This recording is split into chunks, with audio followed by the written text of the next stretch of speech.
হ্যাঁ, ওয়ালাইকুম আসসালাম। যারা যুক্ত হয়েছেন তারা শুনতে পাচ্ছেন ঠিকমতো? একটু কমেন্টে জানাবেন তো ভাইয়া, যে যারা যুক্ত হয়েছেন ঠিকমতো শুনতে পাচ্ছেন কিনা বলেন। হ্যাঁ, ওয়ালাইকুম আসসালাম। আচ্ছা, যারা যুক্ত হয়েছেন তারা ঠিকমতো শুনতে পাচ্ছেন?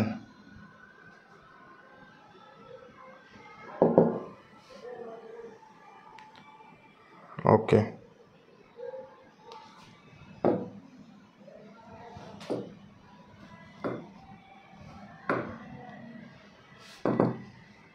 আচ্ছা, আজকের ক্লাসটা আসলে কি বলবো, ক্লাস শুরু হতে লেট হচ্ছিল। আমি তো আসলে কখনো ক্লাসে লেট করি না, জানেন তাই না?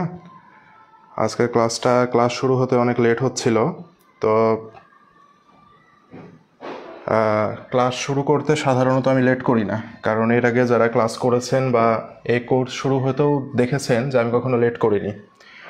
তো লেট হচ্ছিল, দ্যাট মিন্স কোনো কারণ ছিল লেট হওয়ার। হ্যাঁ, আসলে আজকের ক্লাসটা মানে এত কষ্ট করে অ্যারেঞ্জ করেছি, মানে জাস্ট কল্পনা করতে পারবেন না যে এত কষ্ট করে আজকের ক্লাসটা অ্যারেঞ্জ করেছি আপনাদের জন্য। হ্যাঁ, কষ্ট করে বলতে গেলে কি বলবো, আসলে আজকের ক্লাসটা এমন একটা অবস্থা হয়েছে যে 2টা 41 কারেন্ট চলে যায়। এখন গতকালকে একবার নিতে পারিনি, কালকে 5 ঘন্টা ছিল না ইলেকট্রিসিটি। হ্যাঁ, অসুস্থ তো সেটা ভিন্ন একটা ফ্যাক্ট, অসুস্থ ছিলাম, মোটামুটি সুস্থ হয়েছি। হ্যাঁ, তো 2টা 41, হ্যাঁ 2টা 41 কারেন্ট চলে যায়। তো আশায় আছি যে কারেন্ট আসবে, 3টা বেজে গেল, এখন কি করব। লাস্টে মানে বিশ্বাস করবেন না যে মানে যে জায়গাতে আইপিএস এর লাইন দেওয়া আছে সেখান থেকে 3টা মাল্টিপ্লাগ জোড়া দিয়ে দেন হচ্ছে আপনাদের ক্লাসের আয়োজন করেছি আজকে। মানে এত মানে এই অবস্থায় মানে জীবনে পড়তে হবে বলে কখনো ভাবিনি। মানে এত একটা বাজে একটা অবস্থা হয়েছে, ঠিক আছে? এত একটা বাজে অবস্থা হয়েছে যে কালকে একবার কথা দিয়ে ক্লাস নিতে পারিনি, দেন আজকে সারা দিন, কালকে তো রাত্রে কারেন্ট আসলো সে 12টার সময়, আসার পরে সারা রাত কারেন্ট যাওয়া আসার মধ্যে আছে, বিকাল থেকে 11টা 45 কারেন্ট আসছে। দেন তো হইলো, কালকে তো নিতে পারলাম না ক্লাস। সারাদিন নেট নাই, সারাদিন এই নেট নাই, নেটের লোককে ডাকো, ডেকে এই নেটের ব্যবস্থা, নেট ঠিক হয়েছে প্রায় 1:10-15 মতো নেট ঠিক হয়েছে। তারপরে পোস্ট দিয়েছি যে 3টায় ক্লাস নিচ্ছি, 3টায় ক্লাস নিব, সবই ঠিক আছে। 2টা 41 গেল কারেন্ট। কেমনটা লাগে চিন্তা করেন। এখন কারেন্ট গেল, বোর্ডে তো লাইন দেওয়া নাই, এর আগে দেখেছেন যে ক্লাস নিতে নিতে কারেন্ট চলে গেলে হয় না। এখন বোর্ডে লাইন নিয়ে আনায় 3টা মাল্টিপ্লাগ জোড়া লাগাই লাস্টে এই ব্যবস্থা করেছি। এই যে অবস্থা দেখেন, মনে হয় ভিতরে অলরেডি মানে গরমে গোসল হয়ে গেছে, মানে এমন একটা অবস্থা। মানে কি বলবো, ঠিক আছে? আসলে এইভাবে এইভাবে জীবনে মানে এত এরকম পরিস্থিতি কিছু হয়নি। তারপরেও বোর্ডে লাইন দিয়েছি, সমস্ত বাড়ির মানে জাস্ট ইলেকট্রিসিটি সব বন্ধ করে একবার লাইন দিলাম, লাইন পেলো, দেন তারপর আবার চলে গেল। মানে নিতে পারছে না, কারণ এই ঘরে মনে করেন লাইট দেওয়া আছে 6টা লাইট বোর্ড। তো 6টা লাইট বোর্ড যদি চলে তাহলে অন্য রুমের তো সব কিছু ধরেন অলরেডি গেছে গা, চলবে না। তো অন্য জাস্ট সব রুম অফ করে দিয়ে 2টা রুমে লাইন দিয়ে ক্লাস নিচ্ছি, চিন্তা করেন। কি বলবো আসলে, এভাবে হয় না। ইলেকট্রিসিটির এত প্রবলেম হইলে মানে নিচে যে আমার কি অবস্থা এটা দেখলে জাস্ট বুঝতে পারতেন। ওকে, যাই হোক আমরা ক্লাস শুরু করি, ঠিক আছে? দেখেন, আমরা হিসাব সমীকরণ রিলেটেড কিছু ম্যাথ আছে। হ্যাঁ, এই ম্যাথগুলো পরীক্ষায় আসে, আমাদের ঢাবি রিটেনেও আসতে পারে। ওকে, হিসাব সমীকরণ রিলেটেড কিছু ম্যাথ আছে, এগুলো হচ্ছে ডিইউ রিটেনেও আসতে পারে আমাদের। এই ম্যাথগুলো আমরা একটু দেখার ট্রাই করি আজকে, ঠিক আছে? এই ম্যাথগুলো দেখবো এবং আমরা বিগত যে জিনিসগুলো করছি সেটা হচ্ছে বিগত যে আমরা ক্লাসগুলো করেছি 1, 2, 3, এখানে প্র্যাকটিস বুকে অনেক প্রবলেম হয়েছে আপনাদের, আমি জানি এগুলো প্রবলেম হবে। তো ওই প্রবলেমের মধ্যে থেকে আসলে তো 150-200 প্রশ্ন একবারে ডিরেক্টলি আমার সলভ করে দেওয়া সম্ভব হবে না, কারণ 150-200 প্রশ্ন সলভ করতে দিলে 3টা ক্লাস লাগবে। তো ওর মধ্যে থেকে যে প্রশ্নগুলো মোস্ট ইম্পর্টেন্ট যে প্রশ্ন, ওই প্রশ্নগুলোকে আজকে নিয়ে এসে আপনাদেরকে সলভ করে দেবো। তো আমার মনে হয় এই প্রশ্নগুলো যদি আপনারা একটু দেখেন তাহলে ওগুলো আপনারা এমনিতে সলভ করতে পারবেন। ওকে, তাহলে এগুলো একটু আমরা দেখি। ওকে ভাইয়া, তাহলে দেখি। তো হিসাব সমীকরণ রিলেটেড যে ম্যাথ, সেই ম্যাথগুলো আমরা একটু দেখার ট্রাই করি। দেখেন কি বলেছে, 2011 সালে স্কয়ার ফার্মাসিউটিক্যাল লিমিটেড একটি এর সম্পত্তি ছিল 50,000, আচ্ছা সম্পত্তি 50,000 টাকা কমেছে এবং দায় 90,000 টাকা কমেছে, এর ফলে মালিকানা সত্ত্ব টাকায় কি হবে? ধরেন এই প্রশ্নটা আসছে আমাদের, হ্যাঁ।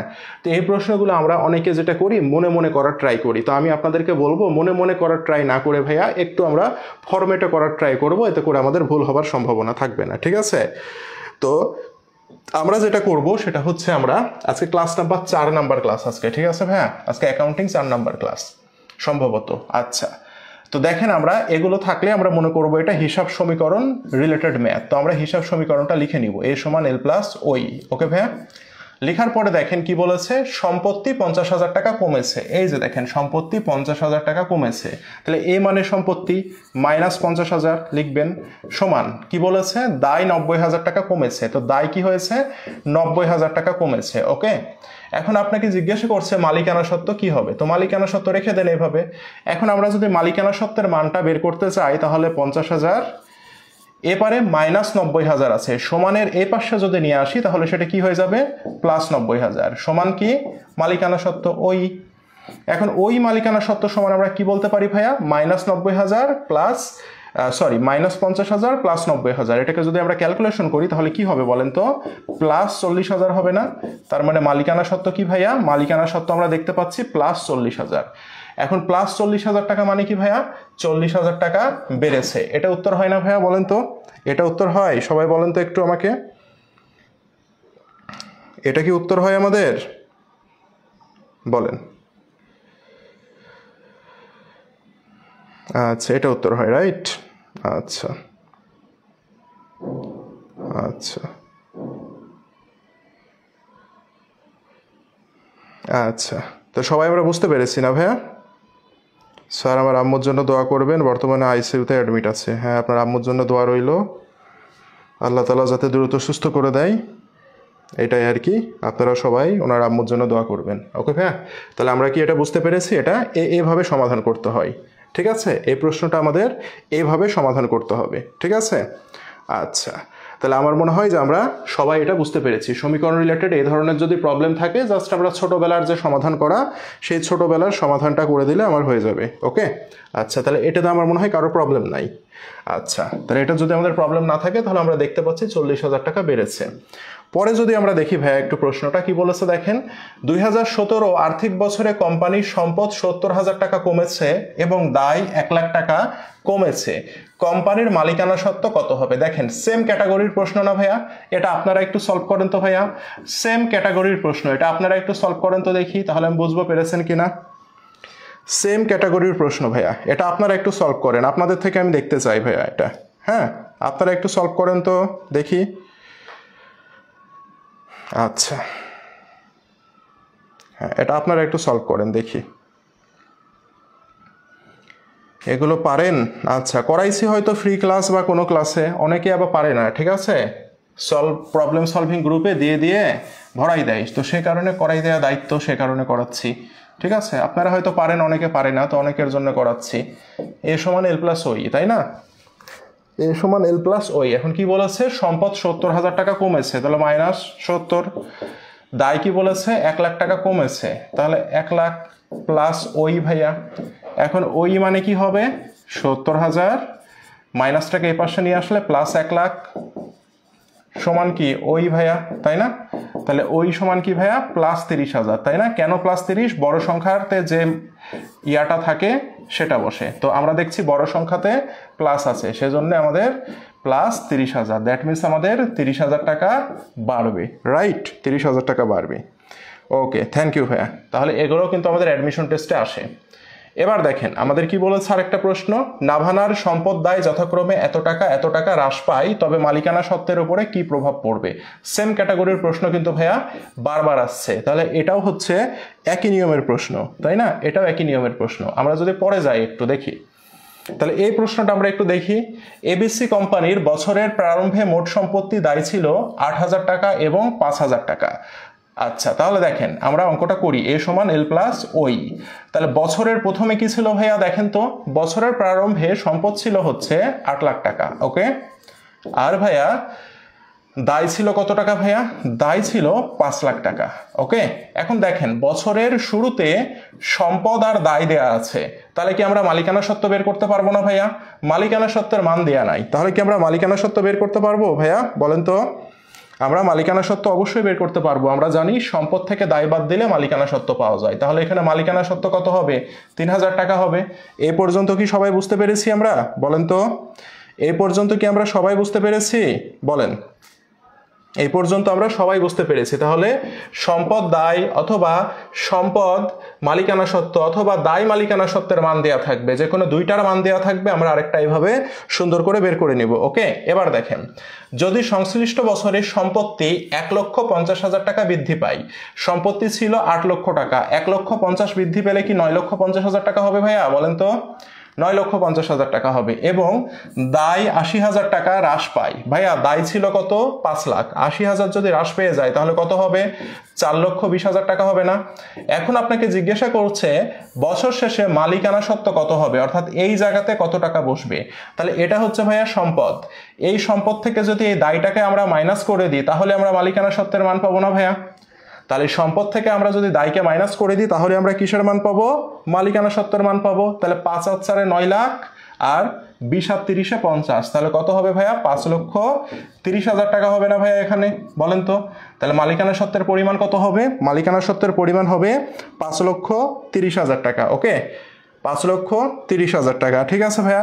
এখন দেখেন এখানে যদি আপনাকে প্রশ্ন করতো যে মালিকানা সত্ত্ব কত টাকা হ্রাস পেয়েছে বা বৃদ্ধি পেয়েছে, হ্যাঁ, হ্রাস পেয়েছে বা বৃদ্ধি পেয়েছে মালিকানা সত্ত্ব কত টাকা। ওকে, আচ্ছা, এই প্রশ্নটা যদি করতো তাহলে দেখেন তো বছরের শুরুতে মালিকানা সত্ত্ব ছিল 3 লাখ, বছরের শেষে মালিকানা সত্ত্ব হয়েছে কত? 5,30,000। তাহলে কি বলেন তো ভাইয়া, মালিকানা সত্ত্ব বৃদ্ধি পেয়েছে না এই ক্ষেত্রে? যদি প্রশ্ন করতো বৃদ্ধি পেয়েছে না হ্রাস পেয়েছে, ওটা বলেনি, জাস্ট জানতে চেয়েছে মালিকানা সত্ত্ব কত, তাহলে উত্তর হবে 5,30,000। আর যদি প্রশ্ন করতো বৃদ্ধি না হ্রাস পেয়েছে, তাহলে শুরুতে ছিল 3 লাখ, শেষে হয়ে গেছে 5,30,000। দ্যাট মিনস তখন আমরা বলতাম 2,30,000 টাকা কি হয়েছে ভাইয়া? 2,30,000 টাকা বৃদ্ধি পেয়েছে। এভাবেও কিন্তু আসতে পারে। ওকে, এভাবেও কিন্তু আমাদের পরীক্ষায় আসতে পারে। তাহলে এটা কি আমরা সবাই বুঝতে পেরেছি ভাইয়া? একটু বলেন তো দেখি। রাইট, বৃদ্ধি পেয়েছে। আজকে অনেকদিন মানে আগের একটা কথা মনে পড়লো। আমি যখন অনলাইনে পড়াইতাম 2021-22 এরকম সময়ে, তখন আমি ওই ডিজিটাল বোর্ড তো ছিল না, তখন কম্পিউটার স্ক্রিন শেয়ার দিয়ে ক্লাস নিতাম। তো যেটা হয়তো ফ্যান যদিও চলতো তাহলে বলতো যে ভাইয়া শব্দ হচ্ছে, হ্যাঁ এসিও ছিল না রুমে, শব্দ হচ্ছে। তখন যেটা হয়তো এভাবে ক্লাস নিতাম, আমার ফেসও তো দেখা যাইতো না আগে, এভাবে ক্লাস নিতাম। তো ক্লাস নিতে লাগে প্রতিদিন এইভাবে ঘেমে গোসল হয়ে যাইতাম প্রতিদিন। ঠিক আছে, প্রতিদিন, এমন কোনো দিন নাই। যদি দিনে ধরেন 2টা ক্লাস আছে, আগে তো অ্যাকাউন্টিং, ম্যানেজমেন্ট, ফাইন্যান্স সব পড়াইতাম আমি একাই। তো দিনে ধরেন 2টা ক্লাস আছে, দিনে 2বার করে এরকম করে ঘেমে গোসল হয়ে যেতাম। হ্যাঁ, এই যে যেমন অলরেডি হয়ে গেছে, আজকে ওই দিনের ফিলটা আসছে। তো ওই ক্লাসগুলো দেখেছেন না? আচ্ছা, তো ওই হচ্ছে বিষয়। তো ওই ইয়াটা মনে পড়ে গেল। হ্যাঁ, এখন দেখবেন অনেক টিচার ক্লাস নেয়, ক্লাস নেওয়ার পরে শার্ট খুলে ছবি দিবে যে ঘেমে আজকে গোসল হয়ে গেছি। অথচ আমি যখন শুরু করেছিলাম প্রতিটা দিনই আমার এমন ছিল, এমনও হয়েছে 2 বেলা করে ঘেমেছি, এভাবে 2 বেলা করে গোসল হয়ে গেছি। হ্যাঁ, আচ্ছা ঠিক আছে। আচ্ছা, তো এই হচ্ছে বিষয়। তাহলে এটা কি ভাইয়া সবাই ক্লিয়ার হতে পেরেছি আমরা? বলেন তো। আচ্ছা, এই প্রশ্নগুলো কিন্তু রিটেনে আসতে পারে, ঢাবি রিটেনে কিন্তু আমাদের আসতে পারে। এবার দেখেন এই প্রশ্নটা আমরা একটু দেখি। ঠিক আছে, দেখেন প্রশ্নে কি চেয়েছে দেখেন তো। এই প্রশ্নে কিন্তু আপনাকে বলেছে নিট মুনাফা বা ক্ষতির পরিমাণ কত। কি বলেছে? নিট মুনাফা বা ক্ষতির পরিমাণ কত। ভাইয়া দেখেন একটা জিনিস মনে রাখবেন, যখন আপনাকে বলবে নিট মুনাফা, যখন আপনাকে বলবে নিট ক্ষতি, যখন আপনাকে বলবে উত্তোলন, এই কথাগুলো যখন আপনাকে বের করতে বলবে তখন আপনি কি বের করবেন জানেন? আপনি তখন মালিকানা সত্ত্বের পরিমাণ বের করবেন। কি বের করবেন? মালিকানা সত্ত্বের পরিমাণ বের করবেন। আমার কথা কি বুঝতে পেরেছেন? প্রথমে আগে বুঝতে হবে কোন অ্যাঙ্গেলে আমাকে প্রশ্ন সলভ করতে হবে। ওকে ভাইয়া, বলেন। না, ফ্যান চালানো যাবে না ভাইয়া, ফ্যান নাই এই রুমে। বুঝতে পেরেছেন ভাইয়া? তাহলে দেখেন এই কথাটা যদি হইতো তাহলে আমরা কি করতাম ভাইয়া বলেন তো? নিট মুনাফা, নিট ক্ষতি বা উত্তোলন এগুলো যদি বের করতে বলে তাহলে আমরা মালিকানা সত্ত্বের পরিমাণ বের করব। বুঝতে পেরেছেন সবাই ভাইয়া? তাহলে আমরা কি করব? তাহলে আমরা এখন কি করব ভাইয়া, আমরা হচ্ছে এখন যেটা করব সেটা হচ্ছে আমরা নিট মুনাফা নিট ক্ষতি বা উত্তোলন যদি বের করতে বলে তাহলে আমরা মালিকানা সত্ত্ব বের করব। কেন ভাইয়া? কারণ মালিকানা সত্ত্ব ওই কে ভাঙলে আমরা কি পাই, ওইকে ভাঙলে আমরা পাই হচ্ছে মূলধন প্লাস আয় মাইনাস ব্যয় মাইনাস উত্তোলন, এগুলো পাই, তাই না ভাইয়া? তাহলে দেখেন তো এই চারটা উপাদানের যে কোনোটাই যদি আমাকে বের করতে বলে আমি কি বের করব, আমি মালিকানা সত্ত্ব বের করব। এখন দেখেন মূলধন এবং আয় মালিকানা সত্ত্বকে কি করছে, বৃদ্ধি করছে। অর্থাৎ যখন আপনি দেখবেন মালিকানা সত্ত্ব কি হয়, মালিকানা সত্ত্ব যখন দেখবেন বৃদ্ধি পায়, মালিকানা সত্ত্ব বৃদ্ধি পেলে নিট লাভ হবে। কি হবে? নিট লাভ হবে। আর মালিকানা সত্ত্ব যদি হ্রাস পায় তাহলে ব্যয় মানে ক্ষতি আর উত্তোলন। আর মালিকানা সত্ত্ব কি হয় ভাইয়া, যদি মালিকানা সত্ত্ব আমাদের হ্রাস পেয়ে যায়, কি হয়, হ্রাস পেয়ে যায়, তাহলে কি হবে, তাহলে আমাদের হবে উত্তোলন অথবা নিট ক্ষতি হবে, উত্তোলন অথবা নিট ক্ষতি হবে। তাহলে আমার কনসেপ্ট কি বুঝতে পেরেছেন ভাইয়া? কোন কনসেপ্ট থেকে আমরা উত্তর করার ট্রাই করব? আমাদের যখন নিট মুনাফা নিট ক্ষতি বা উত্তোলন বের করতে বলবে আমরা মালিকানা সত্ত্ব বের করব। মালিকানা সত্ত্ব বের করে বছরের প্রথম এবং শেষের মালিকানা সত্ত্বের মধ্যে কম্পেয়ার করব। কম্পেয়ার করে যদি দেখি প্রথম থেকে শেষের মালিকানা সত্ত্ব বৃদ্ধি পেয়েছে তাহলে আমার কি হয়েছে, বৃদ্ধি পেলে আমাদের আয় বা লাভ হয়েছে।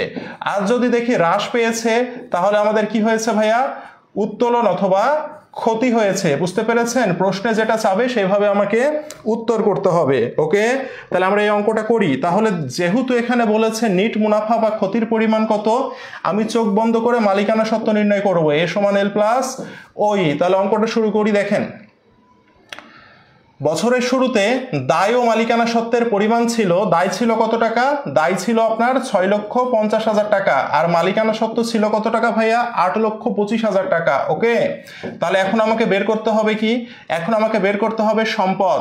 এই দুইটার মান দেওয়া আছে, বের করতে হবে সম্পদ। তাহলে সম্পদ বের করতে হলে কি করতে হয়, দায় আর মালিকানা সত্ত্বকে যোগ করতে হয়। তাহলে 8 6 14, 50 আর 25 75, তাহলে এখানে হবে 14,75,000 টাকা। এ পর্যন্ত কি আমরা সবাই বুঝতে পেরেছি ভাইয়া? বলেন তো। আমাকে বাতাস করতে হবে না ভাইয়া, ক্লাস করেন মনোযোগ দিয়ে, ঠিক আছে? আমাকে বাতাস করতে হবে না। এখন দেখেন উক্ত বছরে কোম্পানির সম্পদ বৃদ্ধি পায় 2 লাখ টাকা, সম্পদ ছিল 14,75,000, তাহলে এখন হয়ে যাবে 16,75,000 টাকা। ওকে, সমান দায় হ্রাস পেয়েছে 1 লাখ টাকা, দায় ছিল কত ভাইয়া, দায় ছিল 6,50,000, এখন হয়ে যাবে 5,50,000 টাকা। তাহলে আমি কি বলেছিলাম, মালিকানা সত্ত্ব বের করব। তাহলে মালিকানা সত্ত্বে এখানে কত টাকা হবে ভাইয়া, এই যে 16,75,000 থেকে 5,50,000 বাদ দেন, তাহলে 11 আর 5 16, অর্থাৎ আর 11,25,000 টাকা হবে। রাইট ভাইয়া, 11,25,000 টাকা হবে। এখন দেখেন এটাও মালিকানা সত্ত্ব, বছরের কখন, বছরের শুরুতে, আর এই মালিকানা সত্ত্ব হচ্ছে বছরের শেষে। তাহলে আমাকে বলেন তো ভাইয়া, শুরু আর শেষ যদি আমরা কম্পেয়ার করি তাহলে মালিকানা সত্ত্ব বৃদ্ধি পেয়েছে না হ্রাস পেয়েছে? মালিকানা সত্ত্ব কি হয়েছে ভাইয়া, মালিকানা সত্ত্ব আমরা দেখতে পাচ্ছি 8,000 থেকে 8 লক্ষ থেকে 11,25,000 হয়ে গেছে, অর্থাৎ 3 লক্ষ টাকা মালিকানা সত্ত্ব কি হয়েছে, 3 লক্ষ টাকা মালিকানা সত্ত্ব বৃদ্ধি পেয়েছে। আর মালিকানা সত্ত্ব যদি বৃদ্ধি পায় তাহলে কি হয় ভাইয়া, মালিকানা সত্ত্ব বৃদ্ধি পেলে নিট লাভ হয়। এটাই জানতে চেয়েছে। দেখেন নিট মুনাফা না ক্ষতি হয়েছে, বৃদ্ধি পেয়েছে সে কারণে নিট লাভ হয়েছে, যদি হ্রাস পেয়ে যেত তাহলে ক্ষতি হতো। আমরা কি সবাই বুঝতে পেরেছি ভাইয়া এটা? বলেন তো, আমরা কি এটা সবাই বুঝতে পেরেছি না পারিনি? বলেন বলেন, আমরা কি এটা সবাই বুঝতে পেরেছি ভাইয়া? বলেন তো। নেট লাভ হয়েছে, ভেরি গুড। সবাই বুঝছি না ভাইয়া? ওকে, আমরা সবাই বুঝতে পেরেছি, রাইট?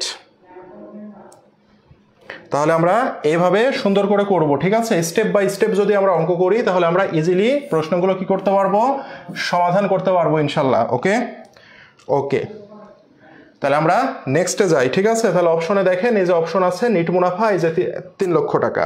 ওকে, বাসায় প্র্যাকটিস করব কিন্তু এগুলো, না হলে কিন্তু ভুলে যাব। ওকে, দেখেন এই প্রশ্ন আবার বলেছে, দেখেন উক্ত হিসাবকালে কত টাকা মুনাফা অর্জিত হয়েছে। ভাইয়া মুনাফা মানে কি, মুনাফা অর্জিত হয়েছে মানে কি, মালিকানা সত্ত্ব বের করতে হবে না? ওই যে আবার মালিকানা সত্ত্ব বের করে আমরা কি করব, মালিকানা সত্ত্ব বের করে আমরা দুইটার মধ্যে কম্পেয়ার করব। কিন্তু এখানে একটা ঘটনা আছে ভাইয়া, ঘটনাটা কি আমরা একটু দেখার ট্রাই করি। দেখেন এই অঙ্কটা একটু ডিফারেন্ট। দেখেন একটি হিসাবকালের প্রারম্ভে একটি কোম্পানির মোট মালিকানা সত্ত্ব ছিল এত টাকা, দায় ছিল এত টাকা। তাহলে আমরা লেখা শুরু করি এ সমান এল প্লাস ওই। ওকে, আচ্ছা, তাহলে মালিকানা সত্ত্ব ছিল কত টাকা ভাইয়া? মালিকানা সত্ত্ব ছিল 7,20,000 টাকা। ওকে, শুরুতে। আর দায় ছিল কত টাকা ভাইয়া? দায় ছিল 6 লক্ষ টাকা। ঠিক আছে, আচ্ছা আচ্ছা, এখন তাহলে আমাদের সম্পত্তি কত হবে? 13,20,000 টাকা হইল। এখন বলেছে উক্ত হিসাবকালে সম্পদ 4,20,000 টাকায় এবং দায় এত টাকায় বৃদ্ধি পায়।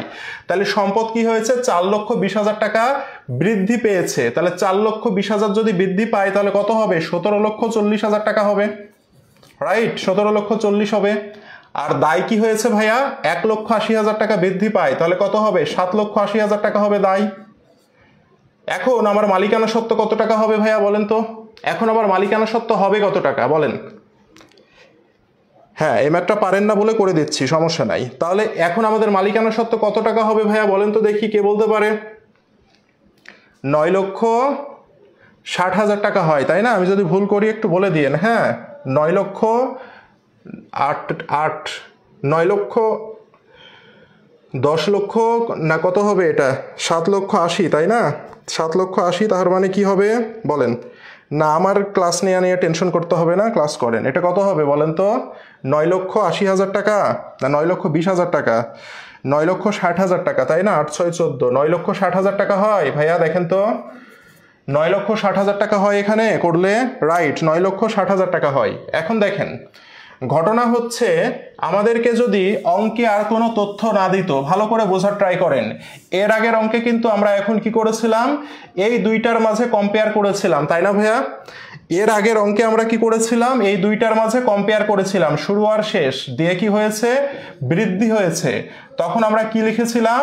যে লাভ হয়েছে। কিন্তু এই অঙ্কে দেখেন কিছু এক্সট্রা ইনফরমেশন দিয়ে দিয়েছে, যে নতুন করে 1,20,000 টাকা মূলধন নিয়ে আসছে, 1 লাখ টাকা লভ্যাংশ বিতরণ করেছে, তারপরে জিজ্ঞাসা করেছে মুনাফা কত, বুঝছেন? তাহলে দেখেন তো, এর আগের অঙ্কের চেয়ে এতটুকু তথ্য কি এখানে এক্সট্রা দেওয়া আছে না ভাইয়া? এর আগের অঙ্কের সাথে এতটুকু তথ্য কি এক্সট্রা দেওয়া আছে না? এর আগের অঙ্কটাও কিন্তু সেম ছিল, কিন্তু এই তথ্যগুলো কি দেওয়া ছিল? আমাকে একটু বলেন তো ভাইয়া, আমাকে একটু বলেন। এই যে অতিরিক্ত কিছু তথ্য, এই অতিরিক্ত তথ্য কি এর আগের অঙ্কে দেওয়া ছিল? কোনো যদি অতিরিক্ত তথ্য দেয়া না থাকে তাহলে এই দুইটার মধ্যে আমরা হ্রাস পেয়েছে না বৃদ্ধি পেয়েছে, দুইটা তুলনা করে আমরা কি করতে পারতাম? আমরা উত্তর করতে পারতাম, রাইট? কিন্তু এই অঙ্কে দেখেন নতুন করে কিছু তথ্য দিয়েছে, কিছু তথ্য দিয়েছে না ভাইয়া নতুন করে?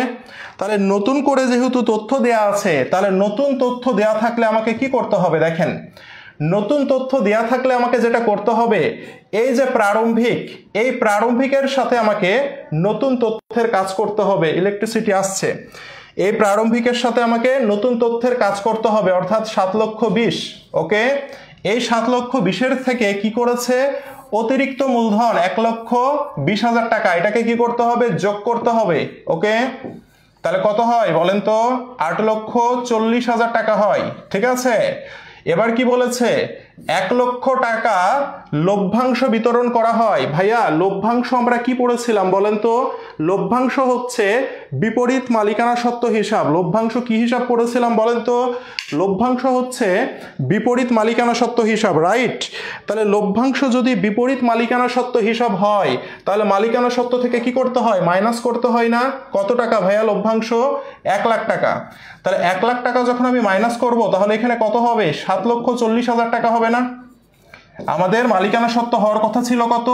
7,40,000 টাকা। কিন্তু ভাইয়া আমাদের 7,40,000 টাকা মালিকানা সত্ত্ব হওয়ার কথা ছিল, কিন্তু আমরা দেখতে পাচ্ছি বছরের শেষে মালিকানা সত্ত্ব হয়েছে কত টাকা বলেন তো? 9,60,000 টাকা। দ্যাট মিনস মালিকানা সত্ত্ব আমার কি হয়ে গেছে? বৃদ্ধি পেয়েছে। এখন কত বৃদ্ধি পেয়েছে ভাইয়া? 7 আর 2 9, 4 আর 2 6, অর্থাৎ 2,20,000 টাকা বৃদ্ধি পেয়েছে না? তাহলে এই যে 2,20,000 টাকা বৃদ্ধি পেলে কি হয় বলেন তো? বৃদ্ধি পেলে নিট লাভ হয় না? বৃদ্ধি পেলে নিট লাভ হয়, তাহলে উত্তর হবে 2,20,000 টাকা। সবাইকে বুঝতে পেরেছি ভাইয়া? প্রারম্ভিকের সাথেই কেন কাজ করতে হবে ভাইয়া? এই যে দেখেন ওই সমান কি, ওই মানে হচ্ছে সমাপনী মালিকানা সত্ত্ব। ওকে, সমাপনী মালিকানা সত্ত্ব সমান আমরা কি বলি, মূলধন প্লাস আয় মাইনাস ব্যয় মাইনাস উত্তোলন বলি না? তাহলে এই যে এই চারটা প্লাস মাইনাস করলে সমাপনী মালিকানা সত্ত্ব পাবেন, ঠিক আছে? সেই কারণে প্রারম্ভিকের সাথেই যোগ করতে হবে, বুঝতে পেরেছেন? এই মূলধনটা মানে প্রারম্ভিক মূলধনকে বোঝায়, প্রারম্ভিক মূলধন প্লাস অতিরিক্ত মূলধন, বুঝতে পেরেছেন? তো সেই কারণে এই যে দেখেন এটা প্রারম্ভিক মূলধন, এর সাথে নতুন করে বিনিয়োগ করলো 1,20,000, এই অতিরিক্ত মূলধনকে যোগ করলাম। আয় ব্যয় নাই, আছে কি উত্তোলন। আমরা কি জানি, এক মালিকানা ব্যবসাতে বলে উত্তোলন আর কোম্পানি ব্যবসাতে বলে লভ্যাংশ। সেই জন্যে এই যে লভ্যাংশকে আমি কি করলাম, মাইনাস করলাম, করে ওই পাইলাম। ওই মানে কি, সমাপনী মূলধন পেলাম। এবার সমাপনী মূলধনের সাথে সমাপনী মূলধনের তুলনা করেন, তুলনা করলেই বুঝবেন যে আপনার লাভ হয়েছে না লস হয়েছে, বুঝতে পেরেছেন? বলেন, বুঝতে পেরেছেন? বলেন তো ভাইয়া, এটা কি সবাই ক্লিয়ার হয়েছেন? এই জিনিসটা একটু ক্লিয়ার হওয়া জরুরি কিন্তু। এই প্রশ্নটা যখন দেখবেন যে এক্সট্রা ইনফরমেশন দেয়া আছে, এক্সট্রা ইনফরমেশন দেয়া থাকলে আপনি প্রারম্ভিকের সাথে কাজ করবেন। কার সাথে? প্রারম্ভিকের সাথে এক্সট্রা ইনফরমেশনগুলোর কাজ করবেন। করলে আপনি যেটা পাবেন, এটার সাথে আপনি এবার কি করবেন, এই যে অঙ্ক করে যে সমাপনী মূলধনটা বের হয়েছে তার তুলনা করবেন। তুলনা করে হ্রাস বৃদ্ধির উপরে ভিত্তি করে লাভ হইল না ক্ষতি হইল সেটা বের করবেন। সবাই কি বুঝতে পেরেছেন ভাইয়া? বলেন। সমাপনী থেকে করলে ভুল আসবে। সমাপনী থেকে কেন করবেন ভাইয়া? সমাপনীর সাথে কি কখনো মূলধন এগুলো যোগ করা যায়? ওই মানেই তো সমাপনী। সমাপনী সমান এই যে আমরা বলি মূলধন, হ্যাঁ, প্লাস আয় বলি মাইনাস ব্যয় বলি মাইনাস উত্তোলন বলি। তো উত্তোলন আর লভ্যাংশ একই কথা না? তো এই যে ওই মানে হচ্ছে সমাপনী মূলধন। ওকে, তাহলে সমাপনী মূলধন সমান, এটার অর্থ কি, সমাপনী মূলধন বের করতে আপনাকে কি করতে হবে, মূলধন। এই মূলধন মানে কি জানেন?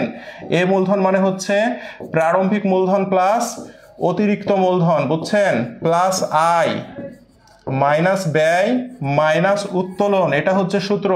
তো সেই কারণে প্রারম্ভিক যেটা ছিল ওর সাথে আবার এই যে অতিরিক্ত 1,20,000কে আমি যোগ করলাম। আয় ব্যয় কিচ্ছু দেয়া নাই, যেহেতু আয় ব্যয় দেয়া নাই সেজন্য আমরা উত্তোলনকে মাইনাস করলাম। আমরা জানি উত্তোলন আর লভ্যাংশ একই জিনিস, মাইনাস করলাম। করলে আমি এক্সাক্ট সমাপনীটা পেলাম। এবার এক্সাক্ট সমাপনীর মধ্যে লুকায়িত আছে কি বলেন তো? মুনাফাটা লুকায়িত আছে। তাহলে এক্সাক্ট যে সমাপনী আর অঙ্ক করে যে সমাপনী বের হলো, এই দুইটার যদি তুলনা করি আমি, তাহলে আমি মুনাফাটা পেয়ে যাব না ভাইয়া? তাহলে আমি মুনাফাটা পেয়ে যাব, বুঝতে পেরেছেন? বলেন,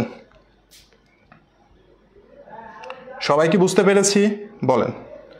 একতরফাতে যাওয়ার তো দরকার নাই, হবে না কেন? তাহলে এটা কি ভাইয়া সবাই বুঝতে পেরেছি আমরা? বলেন, সবাই কি বুঝতে পেরেছি না আরেকবার বলবো? বলেন, সবাই কি বুঝতে পেরেছি না আরেকবার বলবো? বলেন। আচ্ছা, আরেকবার যদি বলি আমরা তাহলে এটা নিয়ে করি। দেখেন এই অঙ্কেও কি বলছে, দেখেন তো, উত্তোলনের পরিমাণ কত ভাইয়া? যখন উত্তোলনের পরিমাণ বের করতে বলবে আমরা কি বের করব বলেন তো ভাইয়া? যখন উত্তোলনের পরিমাণ বের করতে বলবে আমরা কি বের করব সেটা বলেন। উত্তোলনের পরিমাণ বের করতে বললো আমরা বের করব কি, মালিকানা সত্ত্ব বের করব। কেন? কারণ মালিকানা সত্ত্বের মধ্যে উত্তোলন লুকিয়ে আছে, রাইট? মালিকানা সত্ত্বের মধ্যে আমাদের উত্তোলন কি আছে ভাইয়া? লুকায়িত আছে। তাহলে অঙ্কটা আমরা করা শুরু করি, দেখি। প্রতিষ্ঠানের প্রারম্ভে, তাহলে শুরুতে, তাই না? তাহলে শুরুতে এ সমান এল প্লাস ওই যদি আমরা করি, তাহলে শুরুতে কি বলছে, সম্পদ ছিল 12 লক্ষ টাকা। ওকে, একই ক্যাটাগরির অঙ্ক, একটা বুঝলে আপনি সব পারবেন। তাহলে দেখেন প্রারম্ভে সম্পদের পরিমাণ ছিল 12 লক্ষ টাকা। সমাপনী দিনে দায়ের পরিমাণ 2 লাখ টাকা বেড়ে 9 লাখ টাকা হইল। ভাইয়া 2 লাখ টাকা যদি বেড়ে 9 লাখ টাকা হয়ে যায় সমাপনী দিনে, দ্যাট মিনস সমাপনী দায় হয়েছে 9 লাখ টাকা। কত বেড়ে? 2 লাখ টাকা বেড়ে। এখন তাহলে ভাই আমাকে বলেন তো প্রারম্ভিক দায় ছিল কত টাকা? জিনিসটা একটু ভালো করে বুঝেন ভাইয়া, কি বলেছে দেখেন তো। সমাপনী দিনে দায়ের পরিমাণ 2 লাখ টাকা বেড়ে মোট 9 লাখ টাকা হইল। 2 লাখ টাকা বেড়ে যদি সমাপনী দিনে 9 লাখ টাকা হয়, 2 লাখ টাকা বেড়ে যদি সমাপনী দিনে 9 লাখ টাকা হয়, তাহলে প্রারম্ভিক দিনে কত ছিল বলেন তো? 7 লাখ।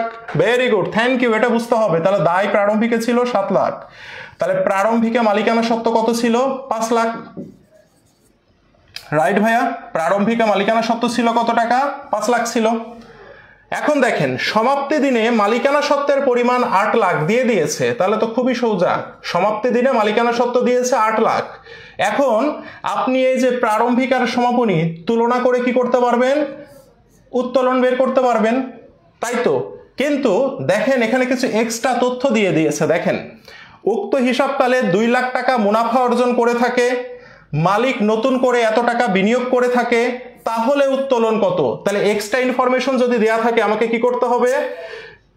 এক্সট্রা ইনফরমেশন দেয়া থাকলে আমার প্রারম্ভিকের সাথে কাজ করতে হবে। 5 লাখ টাকা, এই 5 লাখ টাকার সাথে আমি কি করব ভাইয়া?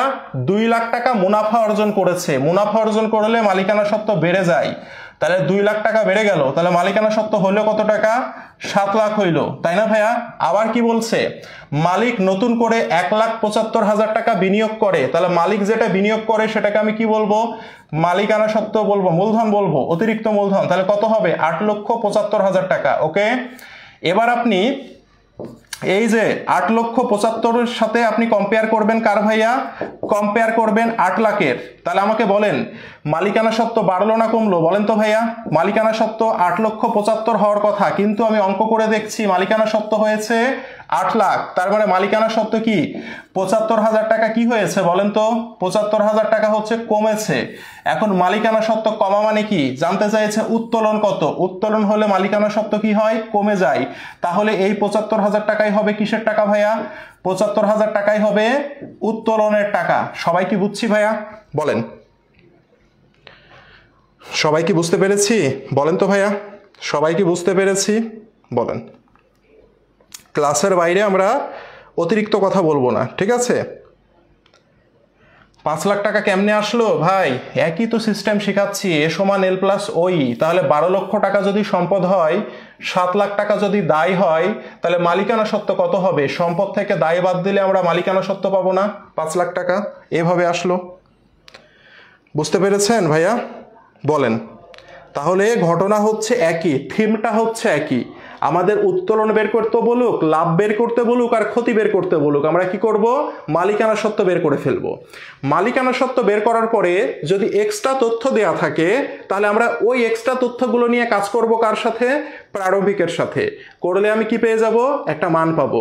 ওই মানের সাথে এবার আমাদের সমাপনী, যে এই যে এখানে যে সমাপনী মালিকানা সত্ত্ব বের হলো, তার যদি একটু কম্পারিজন করি, করে যদি দেখি হ্রাস পেয়েছে, তার মানে ক্ষতি হয়েছে বা উত্তোলন হয়েছে, প্রশ্নে যেটা চেয়েছে সেটা উত্তর করব। আর যদি দেখি বৃদ্ধি পেয়ে গেছে, তাহলে আমরা কি বলবো? লাভ হয়েছে। বুঝতে পেরেছি? সবাই বলেন। ওকে, এখন ইলেকট্রিসিটি আসলো, এসি দিতে পারবো না, কারণ ঘেমে গেছি তো। এখন এসি দিলে এই ঘাম বসে আবার অসুস্থ হয়ে যাব। গত সপ্তাহে আমি অসুস্থ ছিলাম, বুঝছেন? আপনাদের ক্লাসও বন্ধ ছিল, এইচএসসির একটা ক্লাসও নিতে পারিনি। আচ্ছা, এবার দেখি, আসি। এবার আমরা প্র্যাকটিস করতে হবে। এবার আমরা দেখি, এবার আমরা থিওরি প্রশ্ন দেখি। দেখেন, বিক্রয়ের ওপরে মূসক কোন ধরনের আইটেম? এটা নিয়ে অনেক প্রশ্ন আপনাদের। ভাই আমি একটা কথা বারবার বলি যে আমি যে জিনিস ক্লাসে পড়াইনি সেটা নিয়ে অ্যাকচুয়ালি প্রবলেম সলভিং গ্রুপ মাথায় ফেলার কোনো দরকার নাই, কারণ আমি যেটা পড়াইনি আমি সেটা পড়াবো, এবং আমি জানি যে আমি কি পড়াইনি। এটা না হলেও মানে 30-40 জন তো হবেনি, 30-40 জন এটা নিয়ে আমাকে ইনবক্স করেছেন এবং প্রবলেম সলভিং গ্রুপ ভাষায় দিয়েছেন। তা আমি যে জিনিস পড়াইনি সেই জিনিস আমি পড়াবো, ঠিক আছে? ওটা নিয়ে তো মাথা খারাপ করার কিছু নাই, ঠিক আছে? দেখেন, মূসক, তাই না? এই যে মূসক, এই মূসক মানে হচ্ছে মূল্য। কি ভাইয়া? মূল্য। শতে হচ্ছে সংযোজন, ওকে? আর কতে হচ্ছে কর, অর্থাৎ মূল্য সংযোজন করকে সংক্ষেপ করলে হয় মূসক। এ মূল্যর ইংরেজি হচ্ছে ভ্যালু, সংযোজনের ইংরেজি হচ্ছে অ্যাডেড, আর করের ইংরেজি হচ্ছে ট্যাক্স। এখন প্রতিটার যদি আমি প্রথম একটা করে অক্ষর নিই, তাহলে কি দাঁড়াবে বলেন তো? ভিএটি, ভ্যাট দাঁড়াবে না ভাইয়া? ভ্যাট দাঁড়াবে। অর্থাৎ মূল্য সংযোজন ব্যয় বা কর, এটাকে আমরা কি বলতে পারি? ভ্যাট বলতে পারি, ঠিক আছে? যাকে আমরা ভ্যাটের বাংলা হচ্ছে মূসক, আর মূসককে যদি আমরা একটু বড় করতে চাই তাহলে হবে মূল্য সংযোজন কর।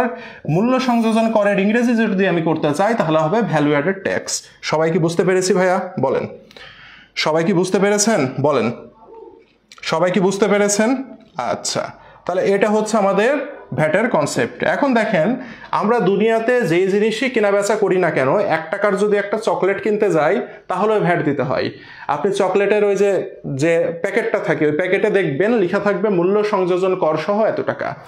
অর্থাৎ আপনি যেই জিনিসই কিনতে যান না কেন আপনাকে ভ্যাট দিতে হবে। এখন এই ভ্যাটের গল্প অনেক করা যায়, কিন্তু এত গল্প করে লাভ নাই। বাংলা কথায় শোনেন, বাংলা কথায় আমি 2টা লাইন বলি, 2টা লাইন মনে রাখেন, তাহলে আপনি মার্ক পেয়ে যাবেন পরীক্ষায় আসলে, ঠিক আছে? দেখেন, যদি আপনার প্রশ্ন করে বিক্রয়ের উপরে মূসক কি বা ভ্যাট কি, কার উপরে? বিক্রয়ের উপর। হ্যাঁ, বিক্রয়ের উপরে ভ্যাট বা মূসক একই কথা, এটা হচ্ছে দায়। কি ভাইয়া? দায় হবে, ঠিক আছে? আর যদি বলে ক্রয়ের উপরে, ক্রয়ের উপরে সাধারণত আসে না, তারপরেও যদি বলে ক্রয়ের উপরে ভ্যাট কি, তাহলে যে ক্রয়ের সময় আমরা ভ্যাট চলতি হিসাব করতাম সেটা হবে সম্পদ, ঠিক আছে? সেটা কি হবে? সম্পদ হবে। বোঝা গেছে? এই 2টা লাইন মনে রাখলেই হবে। ক্লিয়ার ভাইয়া? এই 2টা লাইন মনে রাখলেই হবে। ক্লিয়ার সবাই? বলেন, এর বেশি আর ঝামেলা করার দরকার নাই, ঠিক আছে? তাহলে ক্রয়ের ওপরে যখন বলবে তখন সেটা সম্পদ হিসাবে থাকবে। ভ্যাট চলতি হিসাব 2টা জের প্রকাশ করতো না? আর্থিক বিবরণী যখন করে আসছেন ভ্যাট চলতি হিসাবে 2টা জের ছিল, ক্রয় ভ্যাট এবং বিক্রয় ভ্যাট। ক্রয় ভ্যাট হচ্ছে চলতি সম্পদ আর বিক্রয় ভ্যাট হচ্ছে চলতি দায়, ছিল না ভাইয়া? তাহলে এই জিনিসটা আমাদের একটু মনে রাখতে হবে, ওই জিনিসই হচ্ছে এটা। ওকে, তাহলে এখন আসছে কি বিক্রয়ের উপরে মূসক কি, তাহলে বিক্রয়ের উপরে মূসক হচ্ছে দায় হিসাব। আর যেহেতু সরকার চেঞ্জ হয়েছে, একটা তথ্য মনে রাখবেন, 1991 সালে, ঠিক আছে, 1991 সালে এই ভ্যাটের প্রচলন শুরু হয়, ঠিক আছে? ভ্যাট কি জিনিস? ভ্যাট হচ্ছে সরকারের পক্ষে একটি সরকারের আয়ের উৎস। কিসের উৎস? সরকারের আয়ের উৎস। হ্যাঁ, সরকারের আয়ের উৎস হচ্ছে ভ্যাট। ওকে, সরকারের প্রধান আয়ের উৎস হচ্ছে 2টা, একটা হচ্ছে ভিএটি ভ্যাট আর একটা হচ্ছে আয়কর, ঠিক আছে? এই 2টা হচ্ছে সরকারের প্রধান আয়ের উৎস। সরকার যে দেশ চালায়, তো দেশ চালাইতে তো টাকা লাগবে, এই টাকাটাই হচ্ছে মেনলি প্রধানত ভ্যাট এবং আয়কর, এই 2টা জায়গা থেকে আসে। আয়কর মানে হচ্ছে ট্যাক্স, ঠিক আছে? ট্যাক্স। ওকে, তাহলে ভ্যাট আর ট্যাক্স থেকে মূলত সরকারের প্রধান আয়ের 2টা উৎস। ভ্যাটের প্রচলন শুরু হয়েছিল 1991 সালে। তৎকালীন অর্থমন্ত্রী এম সাইফুর রহমান, নাম মনে হয় জানেন, যাদের সিলেট অঞ্চলে বাড়ি তারা জানেন। এম সাইফুর রহমান তৎকালীন অর্থমন্ত্রী, তিনি হচ্ছে ভ্যাটের প্রচলন করেন প্রথমে। বোঝা গেছে ভাইয়া? বলেন। আমি ভাই আপনাকে উত্তর দিয়ে দিয়েছি, হ্যাঁ, তারপরে জিজ্ঞাসা করছেন ক্রয়ের উপরে ভ্যাট ব্যয় হবে কিনা। হ্যাঁ, আমি আপনাকে উত্তর দিয়ে দিয়েছি, তারপরে তো আপনার এই প্রশ্নটা করা উচিত হয়নি, তাই না? ক্রয়ের উপরে ভ্যাট আয় হবে না ব্যয় হবে না সম্পদ হবে, আমি উত্তর দিয়ে দিয়েছি, তারপরে প্রশ্ন জিজ্ঞাসা করছেন। ওকে, ক্লিয়ার এই পর্যন্ত ভাইয়া? আচ্ছা, এরপরে আসি, দেখেন কি বলেছেন, নিচের কোন লেনদেনের জন্য নগদ অর্থ ব্যয় হবে? নগদ অর্থ ব্যয় হবে ভাইয়া। অবচয় আমরা কি জানি বলেন তো? অবচয় একটি অনগদ লেনদেন, রাইট? পূর্বে প্রদত্ত ভাড়া, দেখেন ভাড়া পূর্বে প্রদান করেন আর ভবিষ্যতে প্রদান করেন। বাংলা কথায় তো আপনি ভাড়াটা প্রদান করেছেন, তাই তো নাকি? ভাড়া যদি প্রদান করেন, ভাড়া কি দিয়ে প্রদান করবেন বলেন তো? নগদ টাকা দিয়ে প্রদান করবেন না? তাহলে এটা উত্তর কি হবে বলেন? নগদ অর্থ ব্যয় হবে, তার মানে উত্তর কি? পূর্বে প্রদত্ত ভাড়া না? অবলোপন কি ভাইয়া? অবলোপন হচ্ছে অনগদ লেনদেন, রাইট? নগদ বাট্টা ভাইয়া, যে বাট্টাই হোক না কেন সকল বাট্টাই হচ্ছে অনগদ লেনদেন। আমি যখন পড়াইছি আপনাদেরকে পড়াইছিলাম, ঠিক আছে? তাহলে এটার উত্তর হবে কি বলেন তো? উত্তর হবে খ নম্বর, ঠিক আছে? উত্তর হবে খ নম্বর। এরপরে আসি আমরা, দেখেন কি বলেছে, সংশ্লিষ্ট হিসাবকালে কোম্পানির অনুপার্জিত আয় ব্যবসায়ী কি নির্দেশ করে? খুব গুরুত্বপূর্ণ প্রশ্ন ভাইয়া। হ্যাঁ, অনুপার্জিত আয়। ওকে, অনুপার্জিত আয়ের আরেকটা নাম হচ্ছে অগ্রিম আয়। ওকে, অনুপার্জিত আয়ের আরেকটা নাম হচ্ছে অগ্রিম আয়, ইংরেজিতে একে বলে আনআর্নড, আনআর্ন রেভিনিউ। ওকে, আনআর্নড রেভিনিউ, ঠিক আছে? আর্ন মানে কি? উপার্জন করা। আর্ন মানে কি? অনুপার্জিত। আর রেভিনিউ মানে হচ্ছে আয়। আনআর্নড রেভিনিউ, অগ্রিম আয় বা অনুপার্জিত আয়, যেটাই বলেন না কেন সেটাই হচ্ছে কি হিসাব ভাইয়া? দায় হিসাব। আপনি কাউকে সেবা প্রদান করেননি কিন্তু আগেই টাকা নিয়ে নিয়েছেন, তার মানে কি? কাজ করে দেওয়ার আগেই যদি আপনি টাকা গ্রহণ করেন তাহলে একে বলা হয় অনুপার্জিত আয় বা অগ্রিম আয়, যেটি কোম্পানির জন্য একটি দায় হিসাব। মনে থাকবে ভাইয়া? এটা যখন আপনারা এখনই ভালো করে মনে রাখবেন, এটা যখন আপনারা ওই যে বলে গেলাম সমন্বয় জাবেদা যখন শিখবেন না তখন ডিটেল আলোচনা হবে। আপাতত মনে রাখেন অনুপার্জিত আয় অগ্রিম আয় একই জিনিস, যেটা হচ্ছে একটি দায় হিসাব, ঠিক আছে? ওকে, আপনারা দাবিতে আছেন না আপনার কাছে দাবি আছে ভাই বলেন? আপনার কাছে মানুষের দাবি আছে, আপনি মানুষের কাছে দায়ী হয়ে আছেন। তারপরে বলেছে দেখেন অগ্রিম ভাড়া কোন ধরনের হিসাব? অগ্রিম ভাড়া, ভাড়া হচ্ছে কি হিসাব বলেন তো? ভাড়া হচ্ছে ব্যয় হিসাব। দ্যাট মিনস অগ্রিম ব্যয়। অগ্রিম ব্যয় কি হিসাব হয় ভাইয়া? মনে রাখবেন অগ্রিম ব্যয় হচ্ছে চলতি সম্পদ হয়। কি হয় ভাইয়া? চলতি সম্পদ হয়, মনে থাকবে।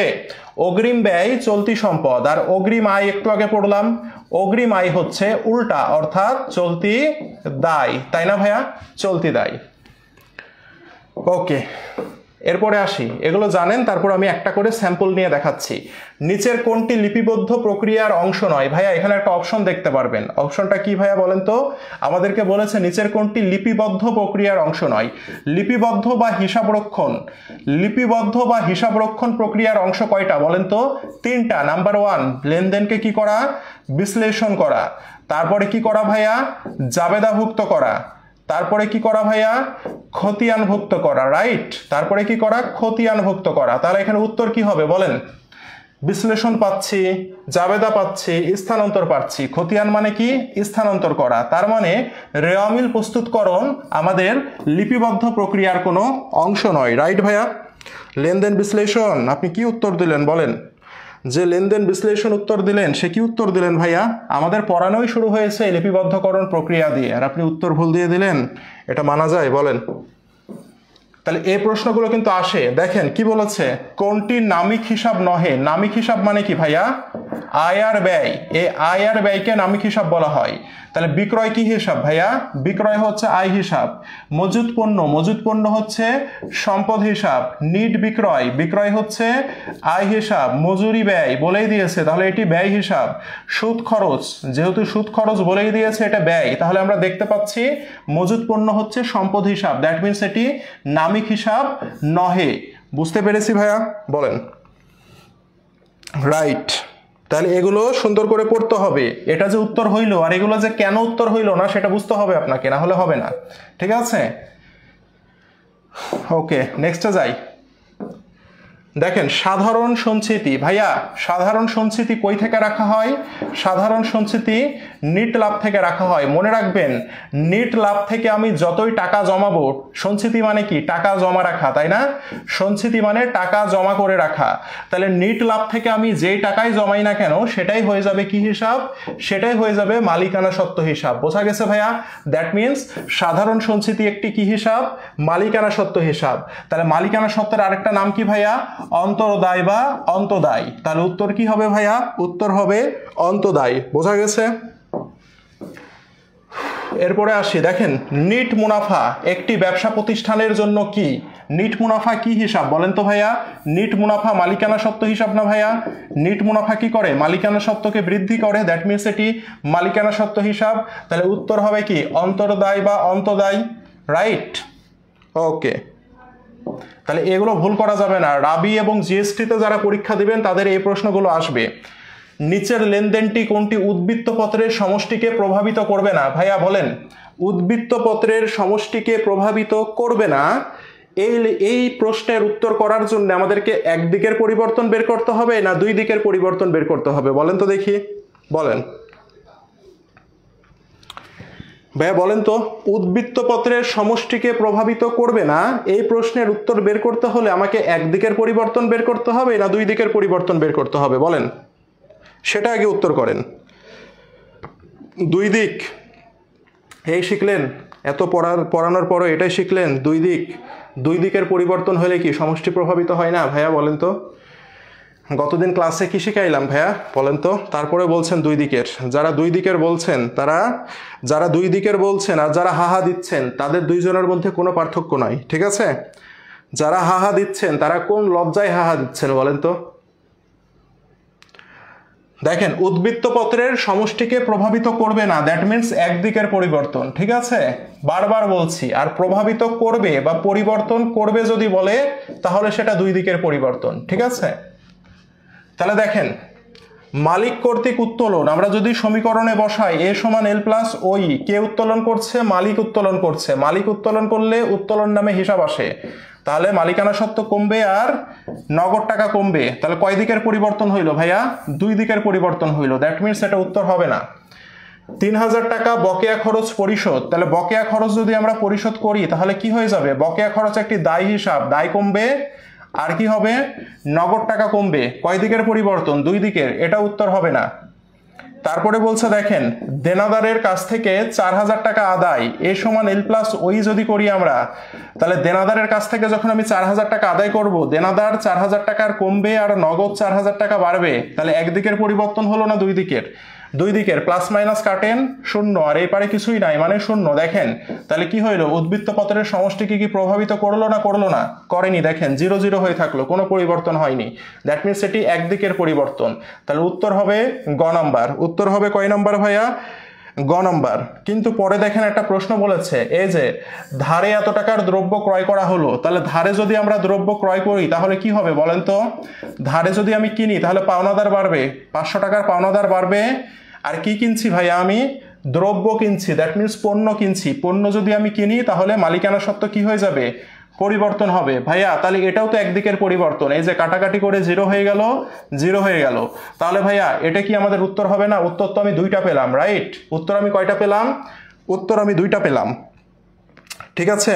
উত্তর আমি কয়টা পেয়েছি, উত্তর আমি পেয়েছি দুইটা। কিন্তু দুইটা কি দাগানো যাবে, দুইটা উত্তর কি দাগানো যাবে, দুইটা উত্তর দাগানো যাবে না। কেন ভাইয়া, দেখেন আমাদের মজুত পণ্য লিপিবদ্ধ করার দুইটা পদ্ধতি আছে। হ্যাঁ, মজুত পণ্য কি বলেছি আমি, পণ্য ক্রয় বিক্রয় সংক্রান্ত লেনদেন, ভালো করে বুঝেন। হ্যাঁ, পণ্য ক্রয় বিক্রয় সংক্রান্ত লেনদেন। কি ক্রয় বিক্রয় ভাইয়া, পণ্য ক্রয় বিক্রয়। অর্থাৎ এই নিয়মটা খাটবে শুধুমাত্র যদি আমরা পণ্য বা দ্রব্য ক্রয় বিক্রয় করি, সম্পদ ক্রয় বিক্রয় করলে কিন্তু এই নিয়মটা খাটবে না। ওকে ভাইয়া, তাহলে এখানে দেখেন এই নিয়মটা যদি হয় আমাদের, তাহলে এখানে আমাদের দুইটা নিয়ম আছে। একটি নিয়মের নাম হচ্ছে কালীন পদ্ধতি। কি পদ্ধতি ভাইয়া, কালীন পদ্ধতি। আরেকটা আছে নিত্য বা অবিরাম পদ্ধতি, ঠিক আছে। এখন ওখানে যে লেনদেনটা ছিল, লেনদেনটা ছিল ধারে দ্রব্য ক্রয়, ধরেন 1000 টাকা। ভাইয়া ধারে যদি আমরা দ্রব্য ক্রয় করি, এতদিন আমরা কি জাবেদা দিয়ে এসেছি বলেন তো, আমরা জাবেদা দিয়ে এসেছি ক্রয় হিসাব ডেবিট। দ্যাট মিনস ক্রয় হলে মালিকানা সত্ত্ব কমে যায়, ব্যয়ের কারণে মালিকানা সত্ত্ব কমে যায়। আর যেহেতু ধারে কিনেছি, দ্যাট মিনস আমাদের পাওনাদার কি হয়ে যাবে, ক্রেডিট, পাওনাদার বৃদ্ধি হয়ে যাবে, দায় বেড়ে যাবে। ঠিক আছে ভাইয়া, এটাই তো শিখে এসেছি এতদিন, তাই না? আমরা তো এটাই শিখে এসেছি। এখন দেখেন আমরা যদি নিত্য বা অবিরাম পদ্ধতি ফলো করি, নিত্য বা অবিরাম পদ্ধতিতে কি হয় জানেন, নিত্য বা অবিরাম পদ্ধতিতে আমাদের যদি সেম লেনদেনটা থাকতো, ধারে দ্রব্য ক্রয়, অর্থাৎ ধারে যদি আমি পণ্য কিনি তাহলে আমরা ক্রয় হিসাব লিখতে পারবো না। ধারে পণ্য ক্রয় করলে আমাদেরকে লিখতে হবে মজুত পণ্য হিসাব। কি হিসাব? মজুত পণ্য হিসাব ডেবিট, অর্থাৎ মজুত পণ্য সম্পদ হিসাব, সম্পদ বেড়ে যাবে। আর যেহেতু ধারে কিনেছি আমি, তাহলে কি হয়ে যাবে, পাওনাদার হয়ে যাবে ক্রেডিট, অর্থাৎ দায় বেড়ে যাবে। বুঝতে পেরেছেন ভাইয়া? আমার কথা কি সবাই বুঝতে পেরেছেন? বলেন, এই কাজটা হবে। তাহলে এখানে আমাদের কি হচ্ছে, সম্পদ বেড়ে গেল, দায় বেড়ে গেল। ঠিক আছে, এখন আমাদের প্রশ্ন হচ্ছে ভাইয়া, আর এখানে কি হয়েছিল, মালিকানা সত্ত্ব কমে গেছে আর দায় বেড়ে গেছে। এখন আমাদের প্রশ্ন হচ্ছে ভাইয়া, পরীক্ষায় প্রশ্ন আসলে আমরা কোন পদ্ধতিটা ফলো করব, তাই না? পরীক্ষায় প্রশ্ন আসলে আমরা কোন পদ্ধতিটা ফলো করব? পরীক্ষায় প্রশ্ন আসলে আমরা আগে যেটা ছোটবেলা থেকে শিখে এসেছি, অর্থাৎ কালীন পদ্ধতি দিয়ে উত্তর করব, রাইট? পরীক্ষায় প্রশ্ন আসলে আমরা কালীন পদ্ধতি দিয়ে উত্তর করব। দেখেন এই প্রশ্নটাও যেহেতু পরীক্ষায় প্রশ্ন এসেছে, আমরা কি দিয়ে উত্তর করব, কালীন পদ্ধতি দিয়ে উত্তর করব। তো কালীন পদ্ধতি দিয়ে যদি আমরা উত্তর করি, তাহলে এ সমান এল প্লাস ওইতে আমাদের কি হবে ভাইয়া, আমরা দেখতে পাচ্ছি দায় বেড়ে গেল, আর কি হইল, ক্রয় করেছি, যার ফলে মালিকানা সত্ত্ব কমে গেল, অর্থাৎ একদিকের পরিবর্তন, রাইট? আবার গ নাম্বার লেনদেনটাও আমরা দেখতে পাচ্ছি এ সমান এল প্লাস ওই যদি করি আমরা, তাহলে আমরা দেখতে পাচ্ছি সম্পদ একবার বাড়ছে একবার কমছে, একদিকের পরিবর্তন। তাহলে ভাই একটা জিনিস খেয়াল করেন তো, তাহলে দুইটাকে তো আমরা অ্যান্সার নিতে পারবো না, অ্যান্সার হবে যে কোনো একটা। তাহলে এমন যদি কোনো ক্ষেত্র আসে, তাহলে আমরা দেখতে পাচ্ছি কালীনে উত্তর করলে এটা হচ্ছে না। তাহলে যেহেতু আমাদের কালীনে উত্তর করলে হচ্ছে না, তখন আমরা একটু আঙ্গুলটা বাঁকা করতে হবে, এটাকে আমরা নিত্য বা অবিরততে উত্তর করি দেখি। তাহলে নিত্য বা অবিরততে যদি আমরা উত্তর করি তাহলে আমরা কি দেখতে পাচ্ছি, ধারে দ্রব্য ক্রয়, দ্রব্য ক্রয় করলে মজুত পণ্য বেড়ে যাবে, সম্পদ বেড়ে যাবে, আর যেহেতু ধারে ক্রয় করছি দায় বেড়ে যাবে। তাহলে দেখেন তো পরিবর্তনটা কয় দিকের হইল, দুই দিকের হলো না? তাহলে দুই দিকের হলো, সেই কারণে এই উত্তরটা হবে না। ঠিক আছে, এই উত্তরটা হবে না, কারণ আমরা দুই পদ্ধতিতে আমরা দেখব, দুই পদ্ধতিতে দেখছি যে কোনো একটি পদ্ধতিতে এটি দুই দিকের পরিবর্তন হচ্ছে। ঠিক আছে, সেজন্য এই অপশনটা হবে না, সেজন্য উত্তর কোনটা হবে? উত্তর হবে গ নাম্বারটা। বোঝাতে পেরেছি ভাইয়া সবাইকে? সবাইকে কি আমরা বোঝাতে পেরেছি? বলেন, সবাইকে কি বোঝাতে পেরেছি? ভাইয়া কিছু না, জাস্ট আমরা এর আগে আমরা শিখতাম কি, পণ্য ক্রয়। তাহলে পণ্য ক্রয় মানে কি, কিছু বলেনি, তার মানে নগদে ক্রয় করেছি, তাহলে ক্রয় হিসাব ডেবিট, নগদান কি করতাম, নগদান ক্রেডিট। ক্রয় ডেবিট মানে কি, ব্যয় হয়েছে, মালিকানা সত্ত্ব কমে গেল, আর নগদান ক্রেডিট মানে কি, সম্পদ কমে গেল। এটা করেছি এতদিন। আর এখন এটা হচ্ছে কালীন পদ্ধতি, যেটা ছোট থেকে শিখে এসেছি। আর এখন যদি বলে পণ্য ক্রয় অবিরত পদ্ধতিতে কি করব ভাইয়া? ক্রয় লিখতে পারবো না আমরা, ক্রয় না লিখে কি লিখবো, মজুত পণ্য ডেবিট। কি লিখবো ভাইয়া? মজুত পণ্যকে ডেবিট করব, আর কাকে ক্রেডিট করব? নগদান আগে ক্রেডিট হতো, এখনো ক্রেডিট হবে। দ্যাট মিনস একবার সম্পদ বাড়বে, একবার সম্পদ কমবে। পার্থক্যটা ভাইয়া এখানে। বুঝতে পেরেছি? তাহলে আমরা দেখবো ভাইয়া যে কালীনে আগে দেখবো, ছোটবেলা থেকে যেটা শিখে এসেছি সেটা দিয়ে আমরা অঙ্ক করব। করে যদি দেখি আমরা উত্তর পাচ্ছি না, তখন আমরা অবিরততে চলে যাব। আমি আবারও বলছি, পণ্য দ্রব্য ক্রয় বিক্রয়ের সময় এটা হবে, সম্পদ ক্রয় বিক্রয়ের সময় কিন্তু আবার এটা হবে না। ঠিক আছে, কখন হবে? পণ্য দ্রব্য ক্রয় বিক্রয় করার ক্ষেত্রে। ওকে, আর এটা নিয়ে আমি ডিটেল ক্লাস করাবো। ঠিক আছে, এটা নিয়ে আমি ডিটেল ক্লাস করাবো, কারণ ঢাবিতে এখান থেকে একটা প্রশ্ন থাকে, আমি এটা নিয়ে আপনাদেরকে ডিটেল ক্লাস করাবো। ঠিক আছে, এটা নিয়ে টেনশন করে লাভ নাই। কোন আইটেমটির জন্য নগদ প্রবাহ হবে না? দেখেন কি বলেছে, কোন আইটেমটির জন্য নগদ অর্থ প্রবাহ হবে না। ভাইয়া নগদ অর্থ প্রবাহ হবে না মানে কি বলেন তো? কোনটি অনগদ লেনদেন সেটা জানতে চাচ্ছে না? কি জানতে চাচ্ছে? কোনটি অনগদ লেনদেন, রাইট? ভাইয়া একটু দেখে বলেন তো কোনটি অনগদ লেনদেন? লভ্যাংশ প্রদান, লভ্যাংশ প্রদান যদি করেন অবশ্যই কি টাকা দিয়ে প্রদান করবেন না? পাওনাদারকে পরিশোধ অবশ্যই টাকা দিয়ে পরিশোধ করবেন। অগ্রিম প্রদত্ত ভাড়া, ভাড়া অবশ্যই টাকা দিয়ে পরিশোধ করবেন। ভাইয়া কুরিন অবলোপন, কুরিন কি বলেন তো? কুরিনকে যদি অবলোপন করেন, কুরিন যদি হয়ে যায়, কুরিনের সংজ্ঞা কি? কুরিনের সংজ্ঞা হচ্ছে দেনাদার যে টাকা দিবে না সেটাই কুরিন। তাহলে টাকা দিবে না, তার মানে কুরিন অবলোপন মানে কি ভাইয়া? কুরিন অবলোপন মানে কিছু না, কুরিন। ঠিক আছে, তাহলে কুরিন মানে কি? দেনাদারের থেকে টাকা পাবেন না? পাবেন না, পাবেন না আপনি, তার মানে এটি অনগদ লেনদেন। উত্তর হবে ঘ নম্বর। বীমা প্রিমিয়াম প্রদান, এই যে দেখেন প্রদান বলেছেন, বীমা প্রিমিয়াম কি দিয়ে প্রদান করবেন? টাকা দিয়ে প্রদান করবেন, তাই না ভাইয়া? বীমা প্রিমিয়াম টাকা দিয়ে প্রদান করবেন। তাহলে এগুলো খুবই সহজ জিনিস, একটু দেখলে হয়ে যাবে। কি বলেছে? কোনটি অভ্যন্তরীণ লেনদেনের উদাহরণ? ভাইয়া অভ্যন্তরীণ লেনদেন কোনটা? যেটা প্রতিষ্ঠানের ভেতরে যে লেনদেনটা হয় সেটাই অভ্যন্তরীণ লেনদেন। সম্পত্তি ক্রয়, সম্পত্তি ক্রয় কি প্রতিষ্ঠানের ভেতরে করবেন না বাইরে থেকে কিনে আনবেন? বাইরে থেকে। দায় পরিশোধ, কাকে দায় পরিশোধ করি? পাওনাদারকে, পাওনাদার বাইরের পক্ষ। সেবা প্রদান, সেবা কাকে প্রদান করবেন? বাইরের কোনো পক্ষকে। অফিস মণিহারি ব্যবহার, এই যে দেখেন মণিহারি যে ব্যবহার করবেন, মণিহারি ব্যবহার আমি কোথায় করি? মণিহারি ব্যবহার আমি প্রতিষ্ঠানের ভেতরে করি না ভাইয়া? কাগজ কলম পেন্সিল এগুলো কোথায় ব্যবহার করি আমি বলেন তো? প্রতিষ্ঠানের ভেতরে। সেজন্য মণিহারি ব্যবহার হবে অভ্যন্তরীণ লেনদেন। ঠিক আছে,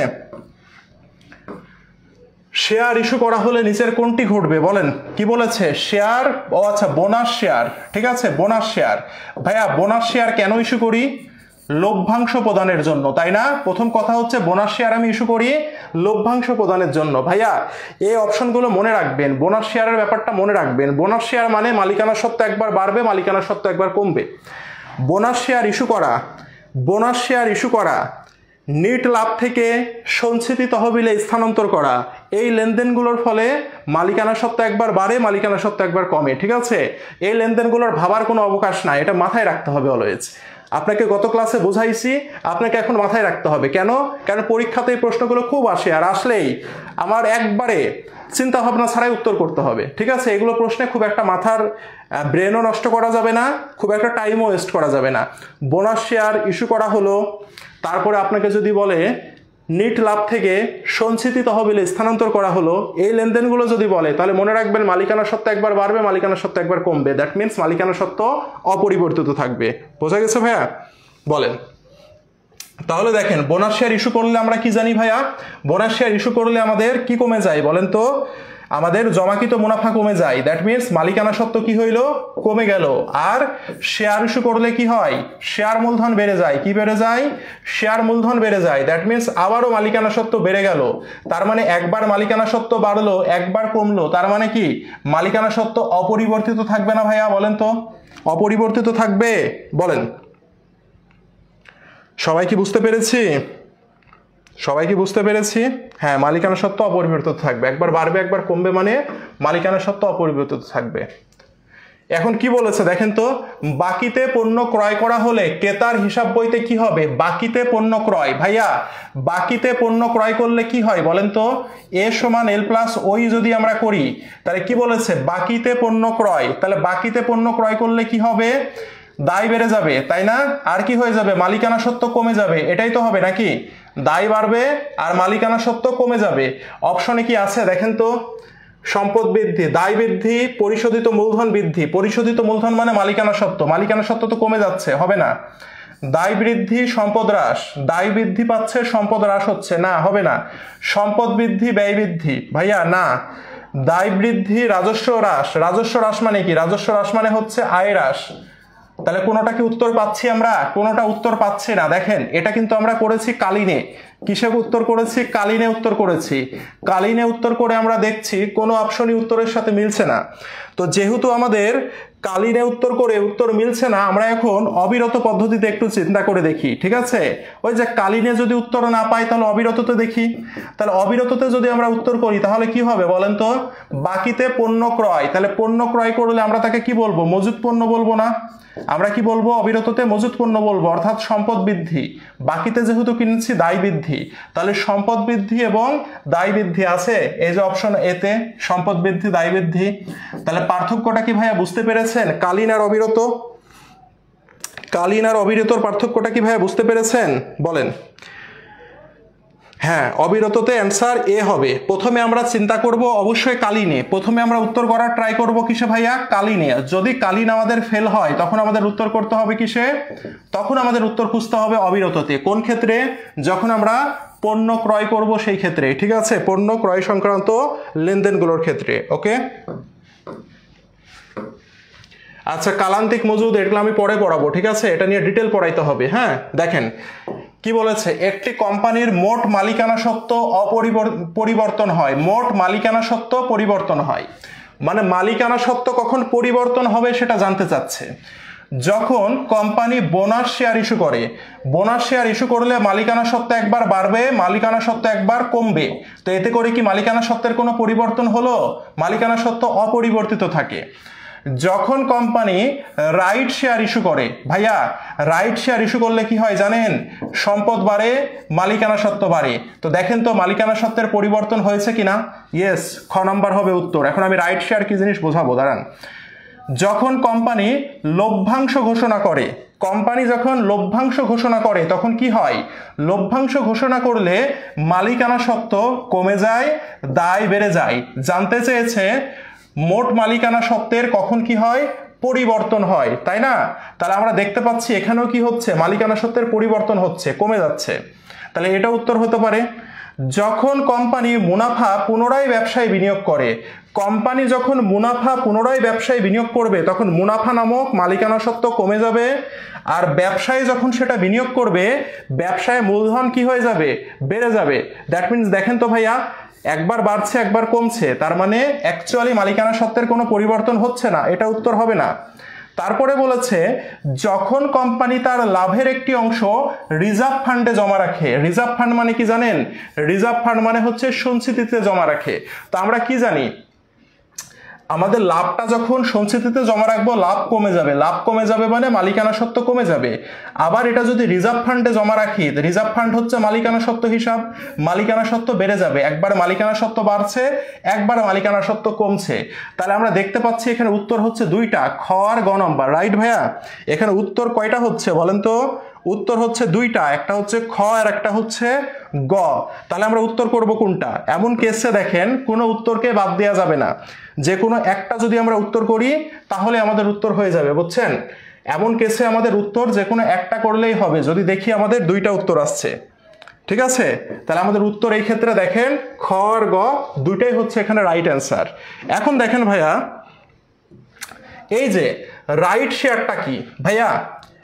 সাধারণ শেয়ার আর রাইট শেয়ারের মধ্যে কোনো পার্থক্য আলাদা হইল। দেখেন, সাধারণ শেয়ারটা আপনি দুনিয়ার সবার কাছে বিক্রি করতে পারবেন, ঠিক আছে? দুনিয়ার সকলের কাছে বিক্রি করতে পারবেন, বিক্রয় করা যায়, হ্যাঁ। আর রাইট শেয়ারটা কি জানেন ভাইয়া? আর রাইট শেয়ারটা হচ্ছে বেশি অ্যাপ্রোপ্রিয়েট দুইটাই, যে কোনো একটা উত্তর করা যাবে, এই ক্ষেত্রে কোনো অ্যাপ্রোপ্রিয়েটের কিছু নাই। আর দেখেন, রাইট শেয়ারটা হচ্ছে দুনিয়ার সকলের কাছে শেয়ার বিক্রি না করে আপনি শুধুমাত্র বর্তমানে যারা আপনার শেয়ার হোল্ডার আছে তাদের কাছে বিক্রি করবেন, এটাকে বলছি রাইট শেয়ার। তাহলে রাইট শেয়ার বিক্রি করা হয় কার কাছে? রাইট শেয়ার বিক্রি করা হয় বর্তমান শেয়ার হোল্ডারদের কাছে। আর সাধারণ শেয়ার বিক্রি করা হয় কার কাছে? সাধারণ শেয়ার আপনি চাইলে যে কারো কাছে বিক্রি করতে পারেন। ওকে ভাইয়া? তাহলে রাইট শেয়ার আর সাধারণ শেয়ার যেটাই আপনি বিক্রি করেন কি না কেন, সমীকরণের প্রভাব একই হবে। শেয়ার বিক্রি করলে টাকা বেড়ে যাবে আর মালিকানা সত্ত্ব বা মূলধন বেড়ে যাবে, অর্থাৎ সম্পদ বাড়বে, মালিকানা সত্ত্ব বাড়বে। বুঝতে পেরেছেন ভাইয়া? বলেন তো। না না, যে কোনো একটা উত্তর করবেন। যদি কোনো প্রশ্নের দুইটা উত্তর দেখেন তাহলে একটা উত্তর করে আসলে আপনি নাম্বার পাবেন, ঠিক আছে? সবাই বুঝতে পেরেছেন ভাইয়া? বলেন, সবাই কি বুঝতে পেরেছেন? নেট প্রবলেম তো এখন আর নাই, নেট প্রবলেম একটু আগে মনে হয় হচ্ছিল, এখন মনে হয় হওয়ার নাই, ঠিক আছে? বুঝতে পেরেছি, আচ্ছা ঠিক আছে। আচ্ছা, তাহলে এই প্রশ্নটা কি আমরা সবাই বুঝছি? বোনাস শেয়ার ইস্যু করলে একবার মালিকানা সত্ত্ব বাড়ে, একবার মালিকানা সত্ত্ব কমে, রাইট? সেজন্য এটা উত্তর হবে না। কি বলেছে? পরিবর্তন হয়। তাই এটার ফলে তো পরিবর্তন অপরিবর্তিত থাকছে, একবার বাড়ে আর একবার কমে মানে অপরিবর্তিত থাকছে। কোম্পানি যখন রাইট শেয়ার ইস্যু করে ভাইয়া, সাধারণ শেয়ার ইস্যু করুক আর রাইট শেয়ার ইস্যু করুক, ঘটনা একই। কি হয়? সম্পদ বাড়বে, মালিকানা সত্ত্ব বাড়বে, তাই না? তাহলে দেখেন, যেহেতু মালিকানা সত্ত্ব বাড়ছে তার মানে মালিকানা সত্ত্বের পরিবর্তন হচ্ছে, এটা উত্তর। যখন কোম্পানি লভ্যাংশ ঘোষণা করে ভাইয়া, লভ্যাংশ ঘোষণা করলে আমরা কি দেখেছি? মালিকানা সত্ত্ব কমে যাচ্ছে, আর লভ্যাংশ ঘোষণা করলে দায় বেড়ে যায়, তাই না? প্রদেয় লভ্যাংশ, ওই যে উদাহরণ দিয়েছিলাম যে তোমাকে আমি বিয়ে করব কিন্তু যতদিন না বিয়ে করব ততদিন দায়ী হয়ে আছি, তাই না? তো কোম্পানিও বলেছে তোমাকে লভ্যাংশ ঘোষণা করেছে, তোমাকে লভ্যাংশ দিব, তার মানে যতদিন না দিবে দায় বেড়ে যাবে। আর লভ্যাংশটা যেহেতু মুনাফা থেকে ঘোষণা করা হয়, মুনাফাটা কমে যাবে, মুনাফা থেকে টাকাটা কমে যাবে, আর মুনাফা থেকে কমে যাবে মানে কি? ওই কমে গেল, ওই কমে গেল মানে কি? মালিকানা সত্ত্বের পরিবর্তন হলো। যখন কোম্পানি মুনাফা পুনরায় ব্যবসায় বিনিয়োগ করে, মুনাফা যখন পুনরায় ব্যবসায় বিনিয়োগ করবে তখন কি মুনাফা কমে যাবে না? মুনাফা কমে গেলে মালিকানা সত্ত্ব কমে যাবে। আর পুনরায় কি করছে? ব্যবসায় বিনিয়োগ করছে, ব্যবসায় বিনিয়োগ করলে আবার কি হবে? মূলধন বেড়ে যাবে। তার মানে দেখেন, মালিকানা সত্ত্ব একবার বাড়ছে একবার কমছে, দ্যাট মিনস অপরিবর্তিত আছে। যখন কোম্পানি তার লাভের একটি অংশ রিজার্ভ ফান্ডে স্থানান্তর করে, লাভটাকে যদি আমি রিজার্ভ ফান্ডে নিয়ে যাই তাহলে লাভ কমা মানে কি? মালিকানা সত্ত্ব কমা। আর রিজার্ভ ফান্ড মানে কি? সঞ্চিতি, সঞ্চিতি বেড়ে যাওয়া। দুইটাই মালিকানা সত্ত্ব, একবার বাড়ছে একবার কমছে, তার মানে অপরিবর্তিত থাকছে। বুঝতে পেরেছেন? বোঝেন? স্টক লভ্যাংশ আর বোনাস শেয়ার একই জিনিস রে ভাই, গত ক্লাসে পড়াইছিলাম। স্টক লভ্যাংশ বোনাস শেয়ার একই জিনিস, গত ক্লাসে পড়াইছিলাম, ঠিক আছে? বাতিলকৃত মানে ওই বছরে ঢাকা বিশ্ববিদ্যালয়ের পরীক্ষা বাতিল হয়েছিল, অনেকগুলো প্রশ্নে ভুল ছিল তো সেই কারণে। আচ্ছা,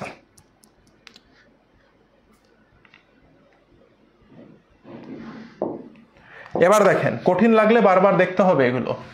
একটি লেনদেন মোট সম্পত্তি দায় উভয়ই 10,000 টাকা হ্রাস করে। ভাইয়া বলেন তো, কোনটি দ্বারা সম্পত্তি দায় উভয়ই হ্রাস পাবে? বলেন।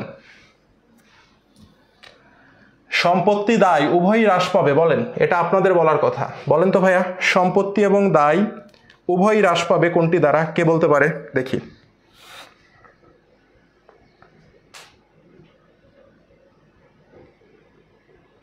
ডি নাম্বার, একজন উত্তর করছেন ডি নাম্বার।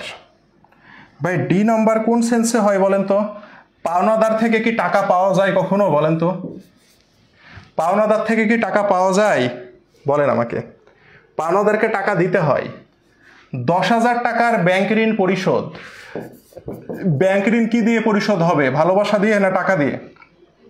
অবশ্যই টাকা দিয়ে। দ্যাট মিনস 10,000 টাকার সম্পদ কমে গেল, ব্যাংক ঋণ হচ্ছে দায় হিসাব, 10,000 টাকা দায় কমে গেল। তো এটাই তো জানতে চেয়েছে, মোট সম্পত্তি ও মোট দায় উভয় কি হয়? হ্রাস পায়। দেখেন সম্পত্তিও হ্রাস পেয়েছে, দায়ও হ্রাস পেয়েছে, তাই না ভাইয়া? উত্তর সি না ভাইয়া? উত্তর সি। আর এই লেনদেনটাই তো ভুল। পাওনাদার থেকে টাকা পাওয়া গেল, ভাই পাওনাদার থেকে কি কখনো টাকা পাওয়া যায় বলেন তো? দেনাদার হতে টাকা পাওয়া যায়। আর পাওনাদারকে টাকা কি করতে হয়? পাওনাদারকে টাকা পরিশোধ করতে হয়। পাওনাদারকে টাকা কি করতে হয়? পরিশোধ করতে হয়। ভেবেচিন্তে উত্তর দিতে হবে। দেখেন মালিকানা সত্ত্বের মালিকানা সত্ত্ব হ্রাসের সঠিক কারণ চিহ্নিত করো। উত্তোলন এবং নগদ কমে যাওয়া। উত্তোলন আর নগদ কমে গেলে কি মালিকানা সত্ত্ব কমে যায়? এমন কোনো কথা আছে? খরচ এবং দায় বেড়ে যাওয়া, উত্তোলন এবং খরচ বেড়ে যাওয়া, রাইট। এই যে আমরা ওই সমান কি মালিকানা সত্ত্ব না? তাহলে ওই সমান মালিকানা সত্ত্ব মানে কি? C plus I minus C minus D. তাহলে দেখেন এই যে ডি মানে কি? উত্তোলন। ই মানে কি ভাইয়া? ব্যয় বা খরচ। তার মানে কি উত্তোলন এবং খরচ যদি বেড়ে যায় তাহলে মালিকানা সত্ত্ব কি হয়ে যায়? কমে যায়, তাই না ভাইয়া? তাহলে উত্তোলন আর খরচ যদি বেড়ে যায় মালিকানা সত্ত্ব কমে যায়। উত্তোলন বৃদ্ধি পেলে মালিকানা সত্ত্ব কমে, ব্যয় বৃদ্ধি পেলেও মালিকানা সত্ত্ব কমে যায়, তাই না ভাইয়া? আচ্ছা, এইচএসসিতে এই প্রশ্নটা আসছিল। ধারে সেবা প্রদান করলে কি হবে? কে বলতে পারে দেখি? ভাইয়া ধারে যদি আপনি সেবা প্রদান করেন তাহলে কি হবে? ধারে যদি সেবা প্রদান করেন আপনার কি হবে? ধারে যদি সেবা প্রদান করেন তাহলে কি হবে বলেন তো? সেবা প্রদান করলে আয় হয়ে যায়, সেবা আয় বৃদ্ধি পায়। সেবা আয় কি হয়? বৃদ্ধি পায়। সেবা আয় বৃদ্ধি পাওয়া মানে কি? মালিকানা সত্ত্ব বৃদ্ধি পাবে। ওকে। আর যেহেতু ধারে সেবা প্রদান করছেন, টাকাটা পাননি কিন্তু পাবেন, সেজন্য কি হবে বলেন তো? প্রাপ্য হিসাবও বৃদ্ধি পাবে, অর্থাৎ সম্পদ বাড়বে, তাই না? ঘটনাটা এমন হবে না? বলেন ঘটনা তো এমন হবে, তাই তো নাকি? নগদ, নগদের তো প্রশ্নই আসে না, কারণ ধারে আছে। নগদের প্রশ্নই আসে না, ধারে আছে। প্রদেয় বিল তো বাড়বে না। ধারে যদি সেবা প্রদান করি আমি বিল পাই, তাহলে কি এখানে প্রাপ্য হিসাব না দিয়ে এরা দিয়েছে প্রাপ্য বিল। একই কথা, প্রাপ্য বিল প্রাপ্য হিসাব একই জিনিস। প্রাপ্য বিল এবং মালিকের পুঁজি উভয়ই বাড়ে। এখন প্রশ্ন হচ্ছে ভাইয়া মালিকের পুঁজি মানে কি? মালিকের পুঁজি মানে হচ্ছে মালিকের মূলধন, বুঝতে পেরেছেন? মালিকের পুঁজি, এই পুঁজি বলতে কাকে বোঝায়? পুঁজি বলতে মূলধনকে বোঝায়। কাকে বোঝায়? মূলধনকে বোঝায়। তো কি বলছে দেখেন তো, প্রাপ্য বিল এবং মালিকের পুঁজি উভয়ই বাড়ে। প্রাপ্য বিল বাড়ছে না, এই যে প্রাপ্য হিসাব বা প্রাপ্য বিল বাড়ছে। আর সেবা আয়, আয় যদি বৃদ্ধি পায় মালিকের পুঁজি বা মালিকানা সত্ত্ব বাড়ছে। তাহলে উত্তর হবে কি? গ নম্বর হবে না উত্তর? উত্তর হবে সি নম্বর। বোঝা গেছে? তাহলে মালিকের পুঁজি মানে মূলধনকে বোঝায়, এটা একটু মনে রাখবেন। মোট সম্পত্তি দায় উভয়ই হ্রাস করে, বলেন তো দেখি এটা কি উত্তর হবে? এটা তো করে আসলাম, একই প্রশ্ন দেখেন একটু চেঞ্জ করে দিয়েছে। রাবিতে এই প্রশ্নটা 18-19 দিয়েছে, দেখেন তো এই প্রশ্নটা একটু আগে করে আসলাম না? এই যে 10,000 টাকার ব্যাংক ঋণ পরিশোধ, এই যে পাওনাদারের নিকট হতে 10,000 টাকা নগদ পাওয়া গেল, পাওনাদার থেকে কি টাকা পাওয়া যায় ভাইয়া? বলেন। তাহলে উত্তর কি হবে? উত্তর হবে এটা, ক নম্বর। দেনাদার প্লাস মালিক মানে? দেনাদার কি মালিক হয় কখনো? কি বলেন? এটা পরে করাবো। বলেন লভ্যাংশ কি করেছে? 5,000 টাকার নগদ লভ্যাংশ ঘোষণা করা হলো। লভ্যাংশ ঘোষণা করলে সমীকরণের প্রভাব কি হবে? কে বলতে পারে দেখি? ভাইয়া লভ্যাংশ যদি ঘোষণা করি সমীকরণের প্রভাব কি হবে? কে বলতে পারে দেখি তো? লভ্যাংশ ঘোষণা করলে সমীকরণের প্রভাব কি হবে? নিশ্চিত অসুস্থ হয়ে যাব আবার ভাবছি, বলেন। লভ্যাংশ ঘোষণা করলে সমীকরণের প্রভাব কি হবে? এ মাইনাস ওই মাইনাস, কি বলেন? আর কি শিখায় আর কি বলেন? বলেন। লভ্যাংশ ঘোষণা করেছি ভাই, লভ্যাংশ ঘোষণা করলে নিট মুনাফা কমে যায়। কি হয়? নিট মুনাফা থেকে যেহেতু লভ্যাংশের টাকাটা নিব, নিট মুনাফা কমে যাচ্ছে, মানে মালিকানা সত্ত্ব কমে যাচ্ছে। আর লভ্যাংশ আপনি ঘোষণা করেছেন, তার মানে কি দায়ী হয়ে গেলেন না? প্রদেয় লভ্যাংশ, আপনি কি হয়ে গেছেন? দায়ী হয়ে গেছেন, এখনো তো প্রদান করেননি, দ্যাট মিনস দায় বেড়ে যাবে। তাহলে উত্তর কি হবে বলেন তো? মালিকানা সত্ত্ব হ্রাস, দায় বৃদ্ধি। এই যে উত্তর হবে খ নম্বর। উত্তর হবে কয় নম্বর ভাইয়া? খ খ নম্বর উত্তর হবে। ঠিক আছে, যারা এ মাইনাস ওই মাইনাস বলছেন তারা কি খেয়ে উত্তর করছেন আমার জানা নাই ভাইয়া। হ্যাঁ, পরে দেখি। অবচয়ের কারণে হ্রাস পাবে কি? অবচয় হচ্ছে একটি কি হিসাব বলেন তো ভাইয়া? অবচয় হচ্ছে একটি ব্যয় হিসাব। তাহলে ব্যয় যদি হয় তাহলে ব্যয়ের জন্য কি দেনা হ্রাস পায়, নগদ টাকা হ্রাস পায়, ব্যাংক উদ্বৃত্ত হ্রাস পায়, মূলধন হ্রাস পায়, মানে কি মালিকানা সত্ত্ব হ্রাস পায় না? ব্যয়ের ফলে কি মালিকানা সত্ত্ব হ্রাস পায় না? দ্যাট মিনস উত্তর কি হবে? মূলধন হ্রাস পাবে, রাইট?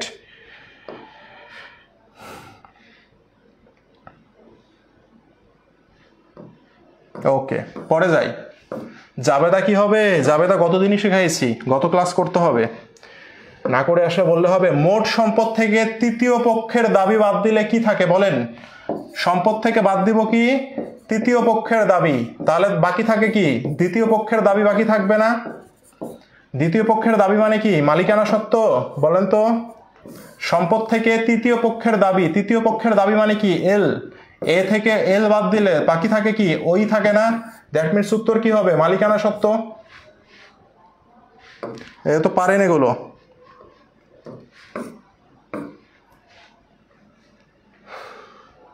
বলেন এটা কি হবে?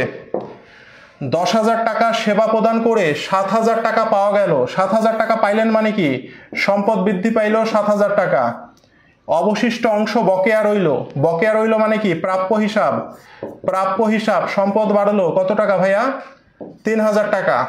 আর কি করেছেন আপনি? সেবা প্রদান করেছেন। সেবা প্রদান করলে কি হয়েছে? আয় হয়েছে। সেবায়, সেবায় মানে কি? মালিকানা সত্ত্ব বাড়লো 10,000 টাকা। তাহলে উত্তর কি হবে বলেন? প্রাপ্য হিসাব বেড়েছে, নগদ টাকা বেড়েছে, দ্যাট মিনস সম্পদ বৃদ্ধি পেয়েছে। কি হয়েছে? সম্পদ বৃদ্ধি পেয়েছে। দুইটাই সম্পদ হিসাব। নগদ 7,000 টাকা পেয়েছেন, ধারে সেবা প্রদান করেছেন, তাহলে প্রাপ্য হিসাবও সম্পদ, নগদও সম্পদ, দ্যাট মিনস সম্পদ বৃদ্ধি। আর সেবা প্রদান করলে কি হয়? সেবা প্রদান করলে মালিকানা সত্ত্ব বৃদ্ধি পায় বা সেবায় বৃদ্ধি পায়। তাহলে উত্তর কি হবে বলেন? সম্পদ ও মালিকানা সত্ত্ব বৃদ্ধি পায়। এটা উত্তর হবে না ভাইয়া? ডি নাম্বার উত্তর হবে না? Very good, very good, D number উত্তর হবে। ভাইয়া এই স্লাইডের মধ্যে যে যে প্রশ্নগুলো দেয়া হয়েছে এই প্রশ্নগুলো সুন্দর করে আপনি সলভ করবেন, কারণ আপনাদের বইতে যত প্রশ্ন দেয়া আছে ওগুলো তো সব সলভ করবেনই। এই প্রশ্নগুলো হচ্ছে মোস্ট ইম্পর্টেন্ট ওগুলোর মধ্যে থেকে, বুঝতে পেরেছেন? এই কারণে এগুলো এখানে দেয়া। আজান দিয়ে দিল, শেষ করব, আর একটু সময় দেন, শেষ করব। উদ্বৃত্তপত্রের যোগফলকে প্রভাবিত করবে না। বলেন উদ্বৃত্তপত্রের যোগফলকে প্রভাবিত করবে না মানে কি? একদিকের পরিবর্তন না দুই দিকের? বলেন একদিক না দুই দিকের পরিবর্তন? বলেন উদ্বৃত্তপত্রের যোগফলকে প্রভাবিত করবে না, একদিকের পরিবর্তন না দুই দিকের পরিবর্তন? বলেন তো দেখি। একদিকের, ভেরি গুড। আচ্ছা, তো একদিকের পরিবর্তন কোনটা শিখাইতে হবে না পারবেন? বলেন উত্তর কি হবে? জাস্ট ডিরেক্ট বলবেন যে উত্তর কি হবে।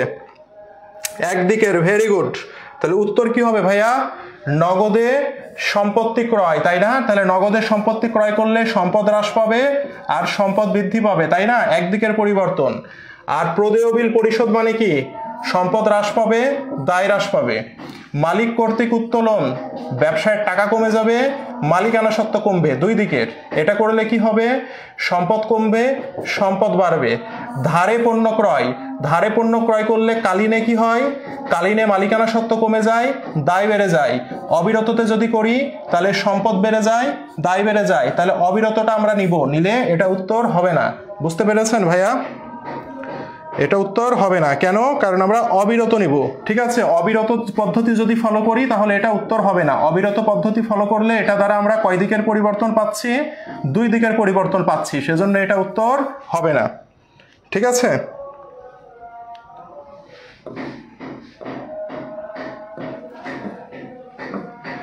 ওকে।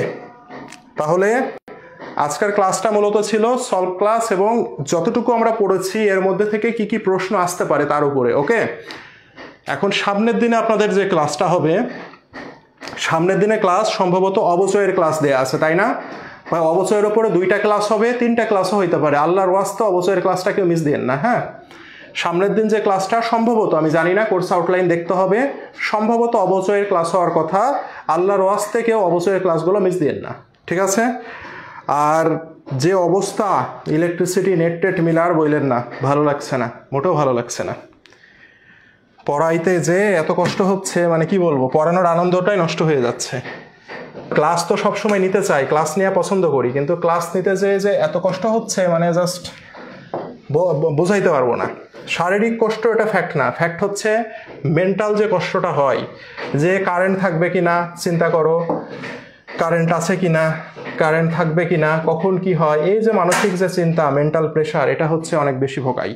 ঠিক আছে, এই জিনিসটা মাথায় রাখেন।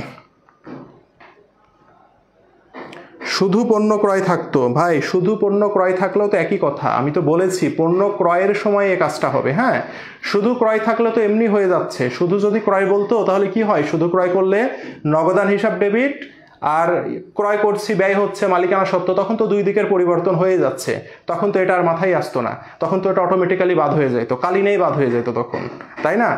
শুধু যদি ক্রয় বলতো তাহলে তো কালীনেই বাদ হয়ে যাইতো এটা, তাই না? তখন তো অবিরততে যাওয়াই লাগতো না। বোঝাতে পেরেছি বলেন? ওকে, তো ঠিক আছে, আজকে আর কথা বলছি না। হ্যাঁ, আজকে আর মানে দাঁড়াইতেই পাচ্ছি না, আমি খুবই দুঃখিত। এরপরেও চেষ্টা করলাম, জানি না কতটুকু ইফোর্ট দিয়ে ক্লাস নিতে পেরেছি। ভালো থাকেন সবাই। হ্যাঁ, সন্ধ্যা 7টায় ক্লাস আছে, বাংলা ক্লাস, তো বাংলা ক্লাসটা দেখেন সবাই।